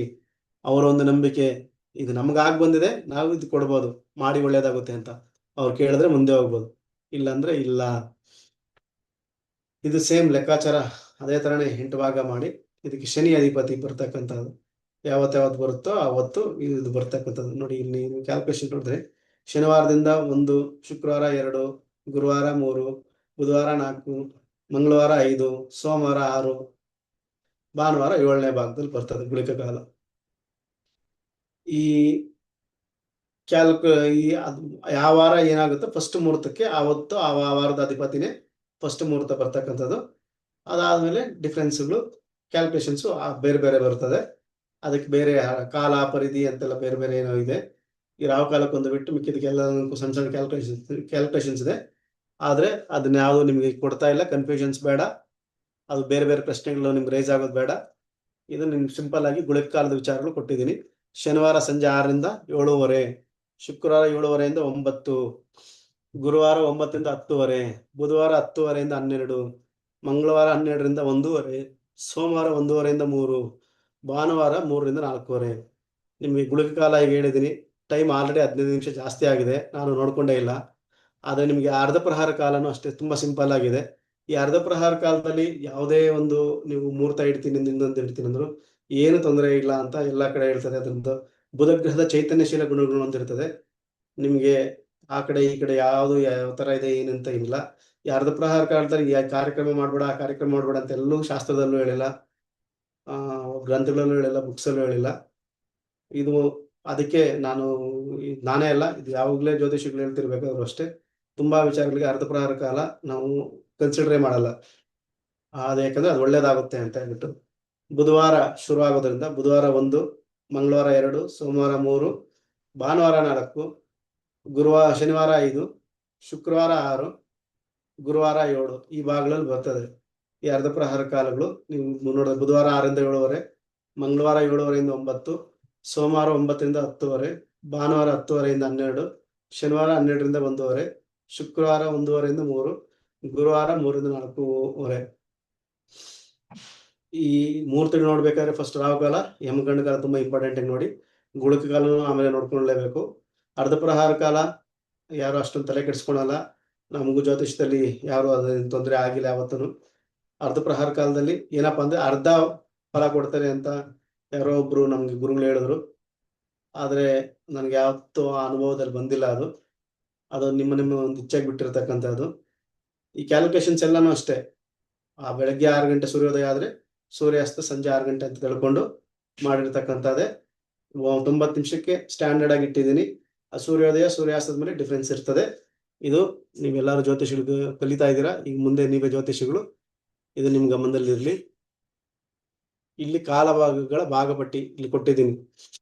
ಭಾನುವಾರ ಅರ್ಧ ಪ್ರಹಾರ 4ನೇ ಭಾಗದಲ್ಲಿ ಇರ್ತದೆ, ಗುಳಿಕ 5ನೇ ಭಾಗದಲ್ಲಿ ಇರ್ತದೆ, ಯಮಗಂಡ 5ನೇ ಭಾಗದಲ್ಲಿ ಇರ್ತದೆ, ರಾಹು 8ನೇ ಭಾಗದಲ್ಲಿ ಇರ್ತದೆ. ಸೋಮವಾರ ಅರ್ಧ ಪ್ರಹಾರ 3ನೇ ಭಾಗದಲ್ಲಿ, ಗುಳಿಕ 6ನೇ ಭಾಗದಲ್ಲಿ, ಯಮಗಂಡ 4ನೇ ಭಾಗದಲ್ಲಿ, ರಾಹುಕಾಲ 2ನೇ ಭಾಗದಲ್ಲಿ. ಮಂಗಳವಾರ ಅರ್ಧ ಪ್ರಹಾರ 2ನೇ ಭಾಗದಲ್ಲಿ, ಗುಳಿಕ 5ನೇ ಭಾಗದಲ್ಲಿ, ಯಮಗಂಡ 3ನೇ ಭಾಗದಲ್ಲಿ, ರಾಹುಕಾಲ 7ನೇ ಭಾಗದಲ್ಲಿ ಇರ್ತದೆ. ಬುಧವಾರ 1ನೇ ಭಾಗದಲ್ಲಿ, ಗುಳಿಕ 4ನೇ ಭಾಗದಲ್ಲಿ, ಯಮಗಂಡ 2ನೇ ಭಾಗದಲ್ಲಿ, ರಾಹು 5ನೇ ಭಾಗದಲ್ಲಿ. ಗುರುವಾರ ಅರ್ಧ ಪ್ರಹಾರ 7ನೇ ಭಾಗದಲ್ಲಿ, ಗುಳಿಕ 3ನೇ ಭಾಗದಲ್ಲಿ, ಯಮಗಂಡ 1ನೇ ಭಾಗದಲ್ಲಿ, ರಾಹು 6ನೇ ಭಾಗದಲ್ಲಿ ಇರ್ತದೆ. ಶುಕ್ರವಾರ ಅರ್ಧ ಪ್ರಹಾರ 6ನೇ ಭಾಗದಲ್ಲಿ, ಗುಳಿಕ 2ನೇ ಭಾಗದಲ್ಲಿ, ಯಮಗಂಡ 7ನೇ ಭಾಗದಲ್ಲಿ, ರಾಹುಕಾಲ 4ನೇ ಭಾಗದಲ್ಲಿ. ಶನಿವಾರ ಅರ್ಧ ಪ್ರಹಾರ 5ನೇ ಭಾಗದಲ್ಲಿ, ಗುಳಿಕ 1ನೇ ಭಾಗದಲ್ಲಿ, ಯಮಗಂಡ 6ನೇ ಭಾಗದಲ್ಲಿ, ರಾಹು 3ನೇ ಭಾಗದಲ್ಲಿ ಇರ್ತದೆ. ಇದಿಷ್ಟು ಕಾಲಗಳ ಭಾಗಪಟ್ಟಿ. ಇನ್ನು ಮುಂದಕ್ಕೆ ಸೌರಮಂಡಲದ್ದು ಅದೆಲ್ಲ ನೆಕ್ಸ್ಟ್ ಕ್ಲಾಸಲ್ಲಿ ನಡೀತದೆ.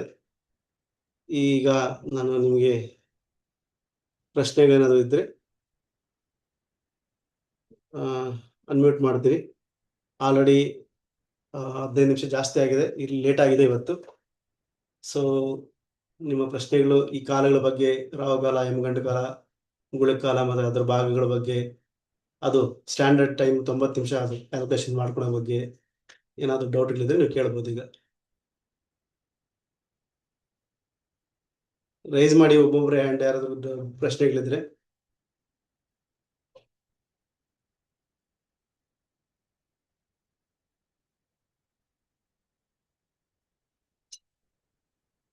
ಎಲ್ಲರಿಗೂ ಅರ್ಥ ಆಯ್ತಾ? ಎಲ್ಲ ಸೈಲೆಂಟ್ ಆಗಿದ್ದೀರಾ? ಹರ್ಷ ಅವರು, ಹರ್ಷ ಕೇಳಿ. ಅರ್ಥ ಆಗಿದೆ ಗುರುಗಳೇ. ಗುರುಗಳೇ, ಏನಂದ್ರೆ ಈ ಯೋಗಗಳ ಬಗ್ಗೆ ಹೇಳಿದ್ರಲ್ಲ ಗುರುಗಳೇ, ವಾಯ್ಸ್ ಕ್ಲಿಯರ್ ಇಲ್ಲ ಹರ್ಷ ಅವ್ರೆ. ಗುರುಗಳ ಯೋಗಗಳ ಬಗ್ಗೆ ಹೇಳಿದ್ರಲ್ಲ, ಆ ಯೋಗಗಳ ಬಗ್ಗೆ ಗುರುಗಳೇ, ಹಾ ಅದು ಸ್ವಲ್ಪ ಕ್ಲಾಸ್ ಲೇಟ್ ಆಗಿ ಜಾಯಿನ್ ಆದೆ. ಏನಾದ್ರು ಅದು ಆಡಿಯೋ ಏನಾದ್ರು ಸಿಗ್ಬೋದಾ ಗುರುಗಳೇ? ನೆಕ್ಸ್ಟ್ ರೆಕಾರ್ಡ್ ಏನಾದ್ರು ಸಿಗ್ಬೋದಾ? ಯಾವುದು ಯೋಗಗಳ ಕ್ಯಾಲ್ಕುಲೇಷನ್? ರೆಕಾರ್ಡಿಂಗ್ ಕೇಳ್ತಿದ್ದಾರೆ ಸರ್, ರೆಕಾರ್ಡಿಂಗ್ ಸಿಗುತ್ತಾ ಅಂತ ಕೇಳ್ತಿದ್ದಾರೆ ಸರ್. ಇದು ಆಡಿಯೋ ರೆಕಾರ್ಡಿಂಗ್ ಏನಿದೆಯೋ, ಇದು ವಿಡಿಯೋ ರೆಕಾರ್ಡಿಂಗ್ ನಿಮ್ಗೆ ಕಳ್ಸಿಕೊಡ್ತೀನಿ. ನೀವು ಇನ್ನೊಂದ್ಸಲ ಕೇಳ್ಬೋದು. ಇದನ್ನ ಪಾಠದಲ್ಲಿ ರೆಕಾರ್ಡಿಂಗ್ ಆಗಿದೆ, ಆಯ್ತಾ? ಇನ್ನೊಂದ್ಸಲ ನೀವು ಕೇಳ್ಬೋದು ನೀವು. ಓಕೆ. ಶಾರದಾ ಹರಿಕೃಷ್ಣ ಮೇಡಮ್ ಅವರು, ನಿಮ್ ಪ್ರಶ್ನೆ ಕೇಳಿ. ನೀವು ಮ್ಯೂಟ್ ಅಲ್ಲಿ ಇದ್ದೀರಾ, ಕೇಳಿಸ್ತಿಲ್ಲ.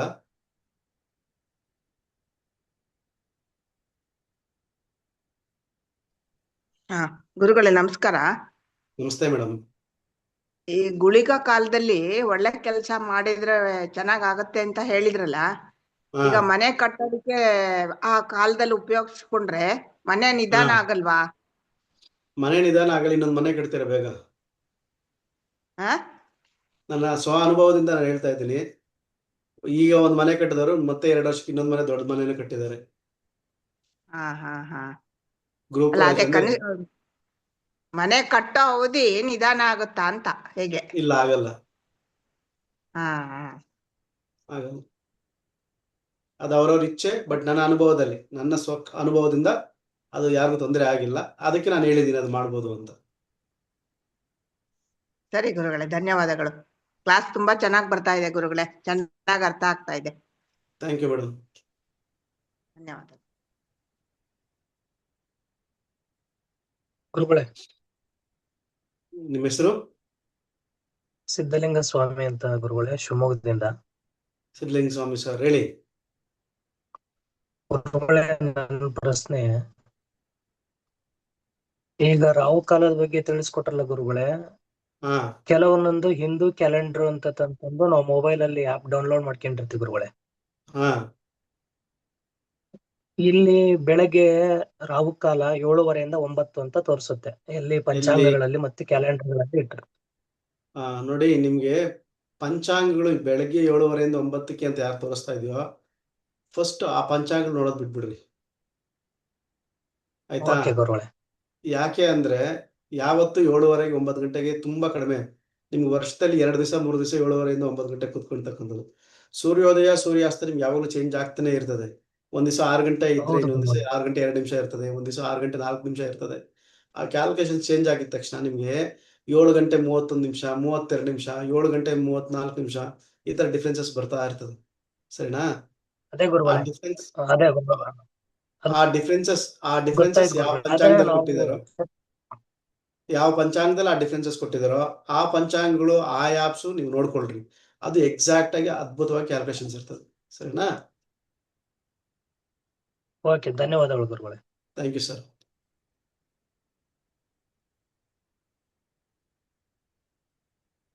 ಇವತ್ತು ತುಂಬಾ ಕ್ಲಾಸ್ ತುಂಬಾ ಸೈಲೆಂಟ್ ಆಗಿದೆ.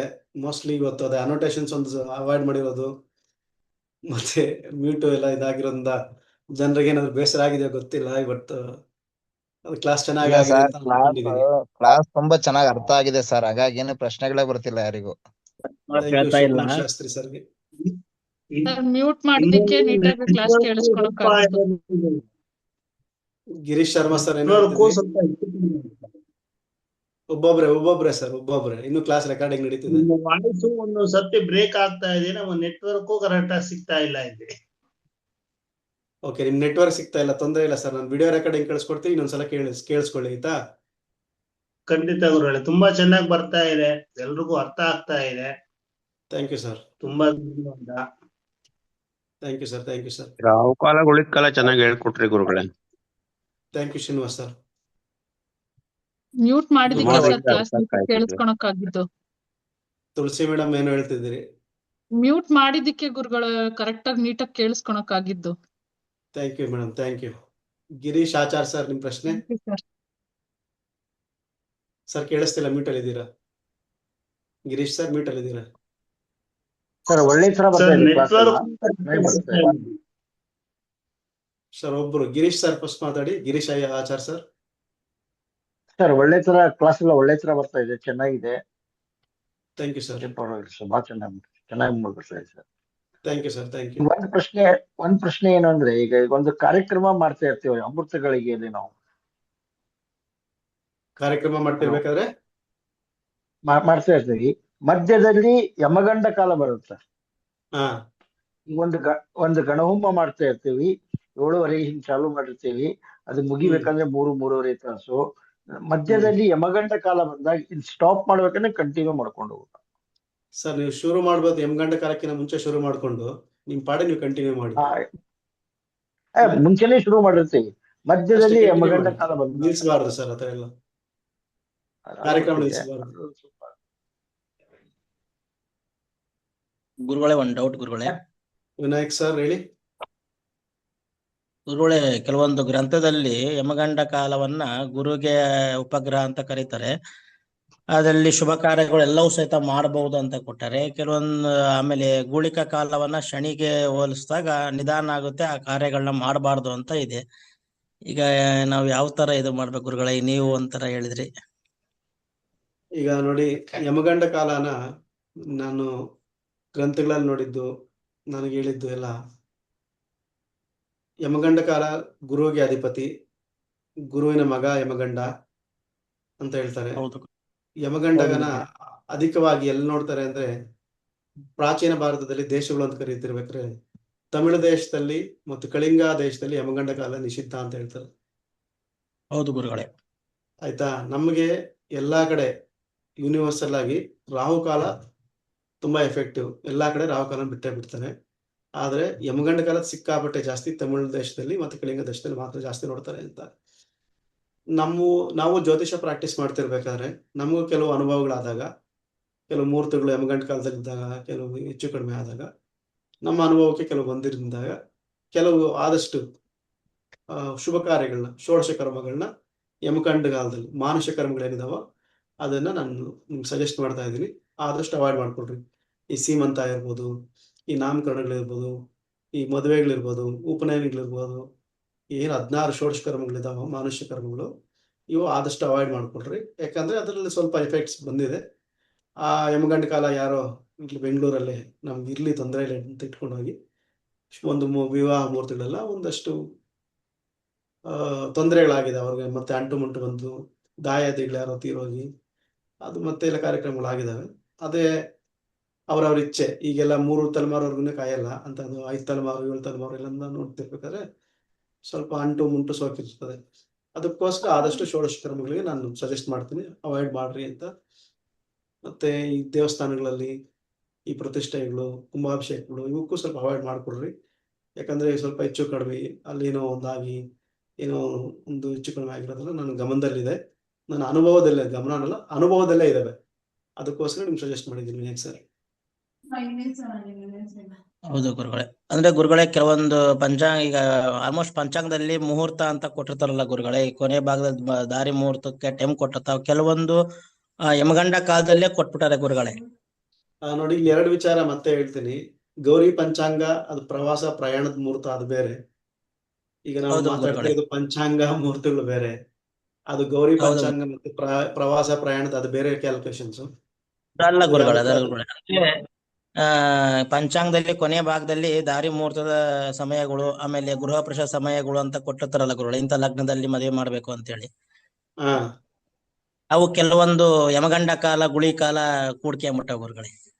ಅದೇ ಹೇಳ್ತಿರೋದು. ಗುಳಿಕ ಕಾಲದಲ್ಲಿ ಗುಳಿಕ ಕಾಲದಲ್ಲಿ ದಾರಿ ಮುಹೂರ್ತಗಳಿಗೆ ತೊಂದರೆ ಇಲ್ಲ, ಆಯ್ತಾ. ಗುಳಿಕ ಕಾಲದಲ್ಲಿ ಮದುವೆ ಕೊಟ್ಟಿದ್ರೆ ದಯವಿಟ್ಟು ನಾನು ರಿಕ್ವೆಸ್ಟ್ ಮಾಡ್ತೀನಿ, ಮಾಡಬೇಡಿ ಅಂತ ಹೇಳ್ತೀನಿ. ಹೌದು ಗುರುಗಳೇ, ಅದು ತೊಂದರೆ ಆಗುತ್ತೆ. 100% ಗುರುಗಳೇ. ಹೌದು ಆಯ್ತಾ. ಅದೇ ನಾನು ನಿಮ್ಗೆ ಹೇಳಿದ್ದು, ಕೆಲವು ಶುಭ ಕಾರ್ಯಗಳು ಗುಳಿಕ ಕಾಲದಲ್ಲಿ ಮಾಡಿದ್ರೆ ತುಂಬಾ ಒಳ್ಳೇದು.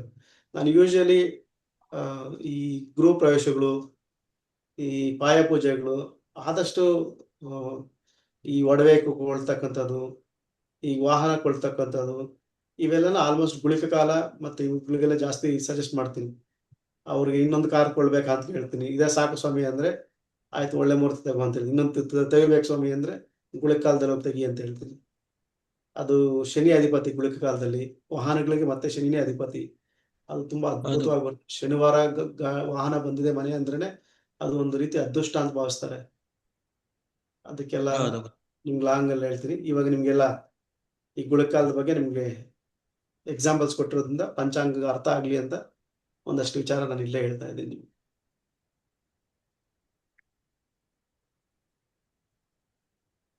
ಸರಿ ಗುರುಗಳೇ. ಇನ್ನೊಬ್ರು ಯಾರೋ ಕೇಳ್ತಾ ಇದ್ರು ಪ್ರಶ್ನೆ ವಿನಾಯಕ್ ಸರ್ ಜೊತೆಗೆ. ಸರ್ ನಮಸ್ತೆ. ನಮಸ್ತೆ ಸಂಗಪ್ಪ ಸರ್, ಹೇಳಿ. ಸರ್, ನಾವು ಒಬ್ರು ಕನ್ನಡ ಉಪನ್ಯಾಸಕನಾಗಿದ್ದ ಇದಕ್ಕೊಂದು 2 ಮಾತು ಮಾತಾಡ್ತೀನಿ. ಯಾವ ಈ ವಿಚಾರ ಹಿಂದೆ ಸರ್? ನಡೆದಿರ್ತಕ್ಕಂಥ 4 ಪಾಠಗಳನ್ನು, ಈ ಹಿಂದೆ ನಡೆದಿರ್ತಕ್ಕಂಥ 4 ಪಾಠಗಳಿಗಿಂತಲೂ ಇವತ್ತಿನ ಪಾಠ ಬಹಳ ವ್ಯವಸ್ಥಿತವಾಗಿ ಬಂದಿದೆ. ಯಾವುದು ಗದ್ದಲ ಇಲ್ಲ, ಎಲ್ಲ ಚೆನ್ನಾಗಿ ಬಂದಿದೆ.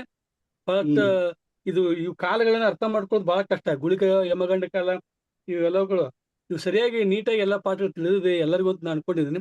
ಇವತ್ತಿನ ಪಾಠ ಚೆನ್ನಾಗಿದೆ ಸರ್. ನಿಮ್ಗೆಲ್ಲರಿಗೂ ಧನ್ಯವಾದಗಳು. ಇದೇ ತರ ನಡೆದ್ರೆ ಒಳ್ಳೇದು ಬಹಳ. Thank you sir. ನಮಸ್ತೆ. Samsung SM-A156C sir, green colour ಶಾಲು ಹಾಕೊಂಡಿದ್ದೀರಲ್ಲ, ಕುತ್ತಿಗೆಗೆ ಕೈ ಎತ್ತಾ ಇದ್ದೀರಾ? ನಿಮ್ ಪ್ರಶ್ನೆ ಕೇಳ್ಬೋದು. ಮ್ಯೂಟ್ ಅಲ್ಲಿ ಇದ್ದೀರಾ ಸರ್? ಗುರುಗಳೇ ಸರ್ ಹೇಳಿ. ಇವತ್ ಕ್ಲಾಸ್ ಮಾಡಿದ್ದು ತುಂಬಾ ಖುಷಿ ಇದೆ ಗುರುಗಳೇ, ತುಂಬಾ ಧನ್ಯವಾದಗಳು. ಜೊತೆಗೆ ಮಧ್ಯೆ ಮಧ್ಯೆ ಪ್ರಶ್ನೆಗಳನ್ನ ಕೇಳ್ತಾರಲ್ಲ ಗುರುಗಳೇ, ಅವರಿಗೆ ನೀವು ಕೊನೆ ಭಾಗದಲ್ಲಿ ಸಮಯ ಕೊಟ್ಟೇ ಇರ್ತೀರಾ. ಆ ಸಮಯದಲ್ಲಿ ಕೇಳಿದ್ರೆ ತುಂಬಾ ಒಳ್ಳೇದು ಅನ್ಸುತ್ತೆ ಗುರುಗಳೇ. ಈಗ ಕ್ಲಾಸ್ ಅಲ್ಲ, ನಡೆಸ್ತಾ ಇವತ್ತು ಇರ್ತೀರಾ, ತುಂಬಾ ಹಾ ಅನುಕೂಲವಾಗಿ ಹೇಳ್ತಾ ಇರ್ತೀರಾ, ಹಾ ಆ ಸಮಯದಲ್ಲಿ ಪ್ರಶ್ನೆಗಳು ಬೇಡ ಅಂತ ಗುರುಗಳೇ ನನ್ನ ಅಭಿಪ್ರಾಯ. ಅಲ್ಲ ಇವತ್ತು ಕೊನೆ ನಾನೇ ಭಾಗದಲ್ಲಿ ಕೇಳಿದ್ದು. ಚರ್ಚೆಗೆ ಅವಕಾಶ ಕೊಟ್ಟಿರ್ತೀರಾ. ಹೌದೌದು, ಇವತ್ತು ನಾನೇ ಕೇಳಿದ್ದಕ್ಕೆ ಕಾರಣ ಇದೆ. ಹೋದ ವಾರ ಸೋಮವಾರ ಕ್ಲಾಸ್ ಮಾಡ್ಬೇಕಾದ್ರೆ ಕೆಲವರಿಗೆ ಪಂಚಾಂಗದಲ್ಲಿ ಈ ಯೋಗಗಳು, ಕರಣಗಳು, ತಿಥಿಗಳು ಸ್ವಲ್ಪ ಕನ್ಫ್ಯೂಷನ್ ಆಯ್ತು. ಅದಕ್ಕೆ ಆ ಒಂದೊಂದು ಟಾಪಿಕ್ ಮುಗಿಸ್ಬಿಟ್ಟು ಆ ಕ್ಯಾಲ್ಕುಲೇಷನ್ಸ್ ಹೇಳ್ಬಿಟ್ಟು ಇವತ್ತು ನಾನೇ ಯಾವ್ದಿದ್ರೆ ಅಲ್ಲೇ ಕ್ಲಿಯರ್ ಮಾಡಿ ಮುಂದಕ್ಕೆ ಹೋಗೋಣ ಅಂತ, ಅರ್ಥ ಆಗ್ಲಿ ಅಂತ, ಮತ್ತೆ ಇದು ರಿಪೀಟ್ ಆಗೋದು ಬೇಡ ಈ ಪ್ರಶ್ನೆಗಳು ಅಂತ ನಾನೇ ಇವತ್ತು ಅದು ಒಂದು 5-10 ನಿಮಿಷ ಟೈಮ್ ತಗೊಂಡಿರ್ತೀನಿ. ಅದು ಎಲ್ಲ ಕ್ಲಾಸಲ್ಲೂ ಆ ಥರ ಆಗಲ್ಲ. ಅದು ಅರ್ಥ ಆಗಿದೆಯಾ ಅಂತ ಅಲ್ಲೊಂದು 5 ನಿಮಿಷ ಬ್ರೇಕ್ ತಗೊಂಡಿದ್ದೀನಿ. ಓಕೆ ಗುರುಗಳೇ, ಧನ್ಯವಾದಗಳು. ಧನ್ಯವಾದಗಳು ಅದೊಂದು ಕಂಟೆಂಟ್ ಮುಗಿದ್ಮೇಲೆ ಹೇಳಿದ್ರೆ ಒಳ್ಳೇದು, ಪರವಾಗಿದೆ. ಇವಾಗ ಅದೊಂದು ಕಂಟೆಂಟ್ ಮುಗಿತಲ್ಲ, ಯೋಗದ ಮುಗಿದ್ಮೇಲೆ ಅದೊಂದು ಕಂಟೆಂಟ್ ಮುಗಿತಾನೆ, ಅವಾಗ ಟೈಮ್ ಕೊಡ್ತಾರೆ. ಸಂಗಪ್ಪ ಸರ್, ಪರವಾಗಿಲ್ಲ, ಅದಾಯ್ತದು. ಬೇರೆ ಏನೋ ಪ್ರಶ್ನೆ ಇದೆಯಾ? ಇಲ್ಲ ಸರ್, ಚೆನ್ನಾಗಿದೆ. ಸರಿ ಸರ್, ಬೇರೆ ಇನ್ಯಾರಿಗಾದ್ರು ಪ್ರಶ್ನೆ ಇದೆ ಸರ್? ವೆಂಕಟೇಶ್ ಸರ್ ಇವತ್ತೇನು ಮಾತಾಡ್ತಿಲ್ಲ, ಇವತ್ತು ಆರಾಮಾಗಿ ಕೂತಿದ್ದಾರೆ. ಮ್ಯೂಟಲ್ಲಿ ಇದ್ದೀರಾ ಸರ್?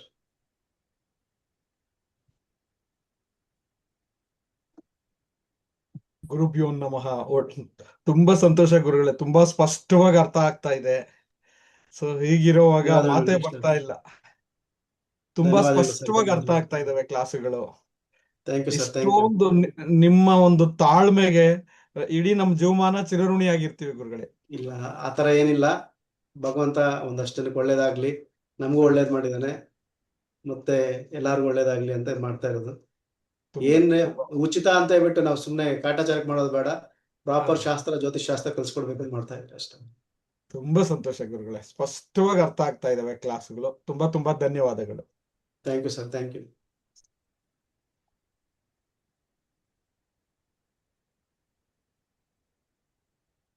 ಬೇರೆ ಯಾರಿಗಾದ್ರೂ ಪ್ರಶ್ನೆ ಇದೆಯಾ? ಶಿವಕುಮಾರ್ ಶಾಸ್ತ್ರಿಗಳು, ನಿಮ್ದು ಯಾವೂರು? ಸರ್ ನಮ್ದು ತಿಪ್ಟೂರ್ ಹತ್ರ ಸರ್, ಕಲ್ಶೆಟ್ಟಿ ಹಳ್ಳಿ ಅಂತ ಹೇಳಿ. Super super sir. Manjunath sir, recordings stop ಮಾಡಿ ಸರ್.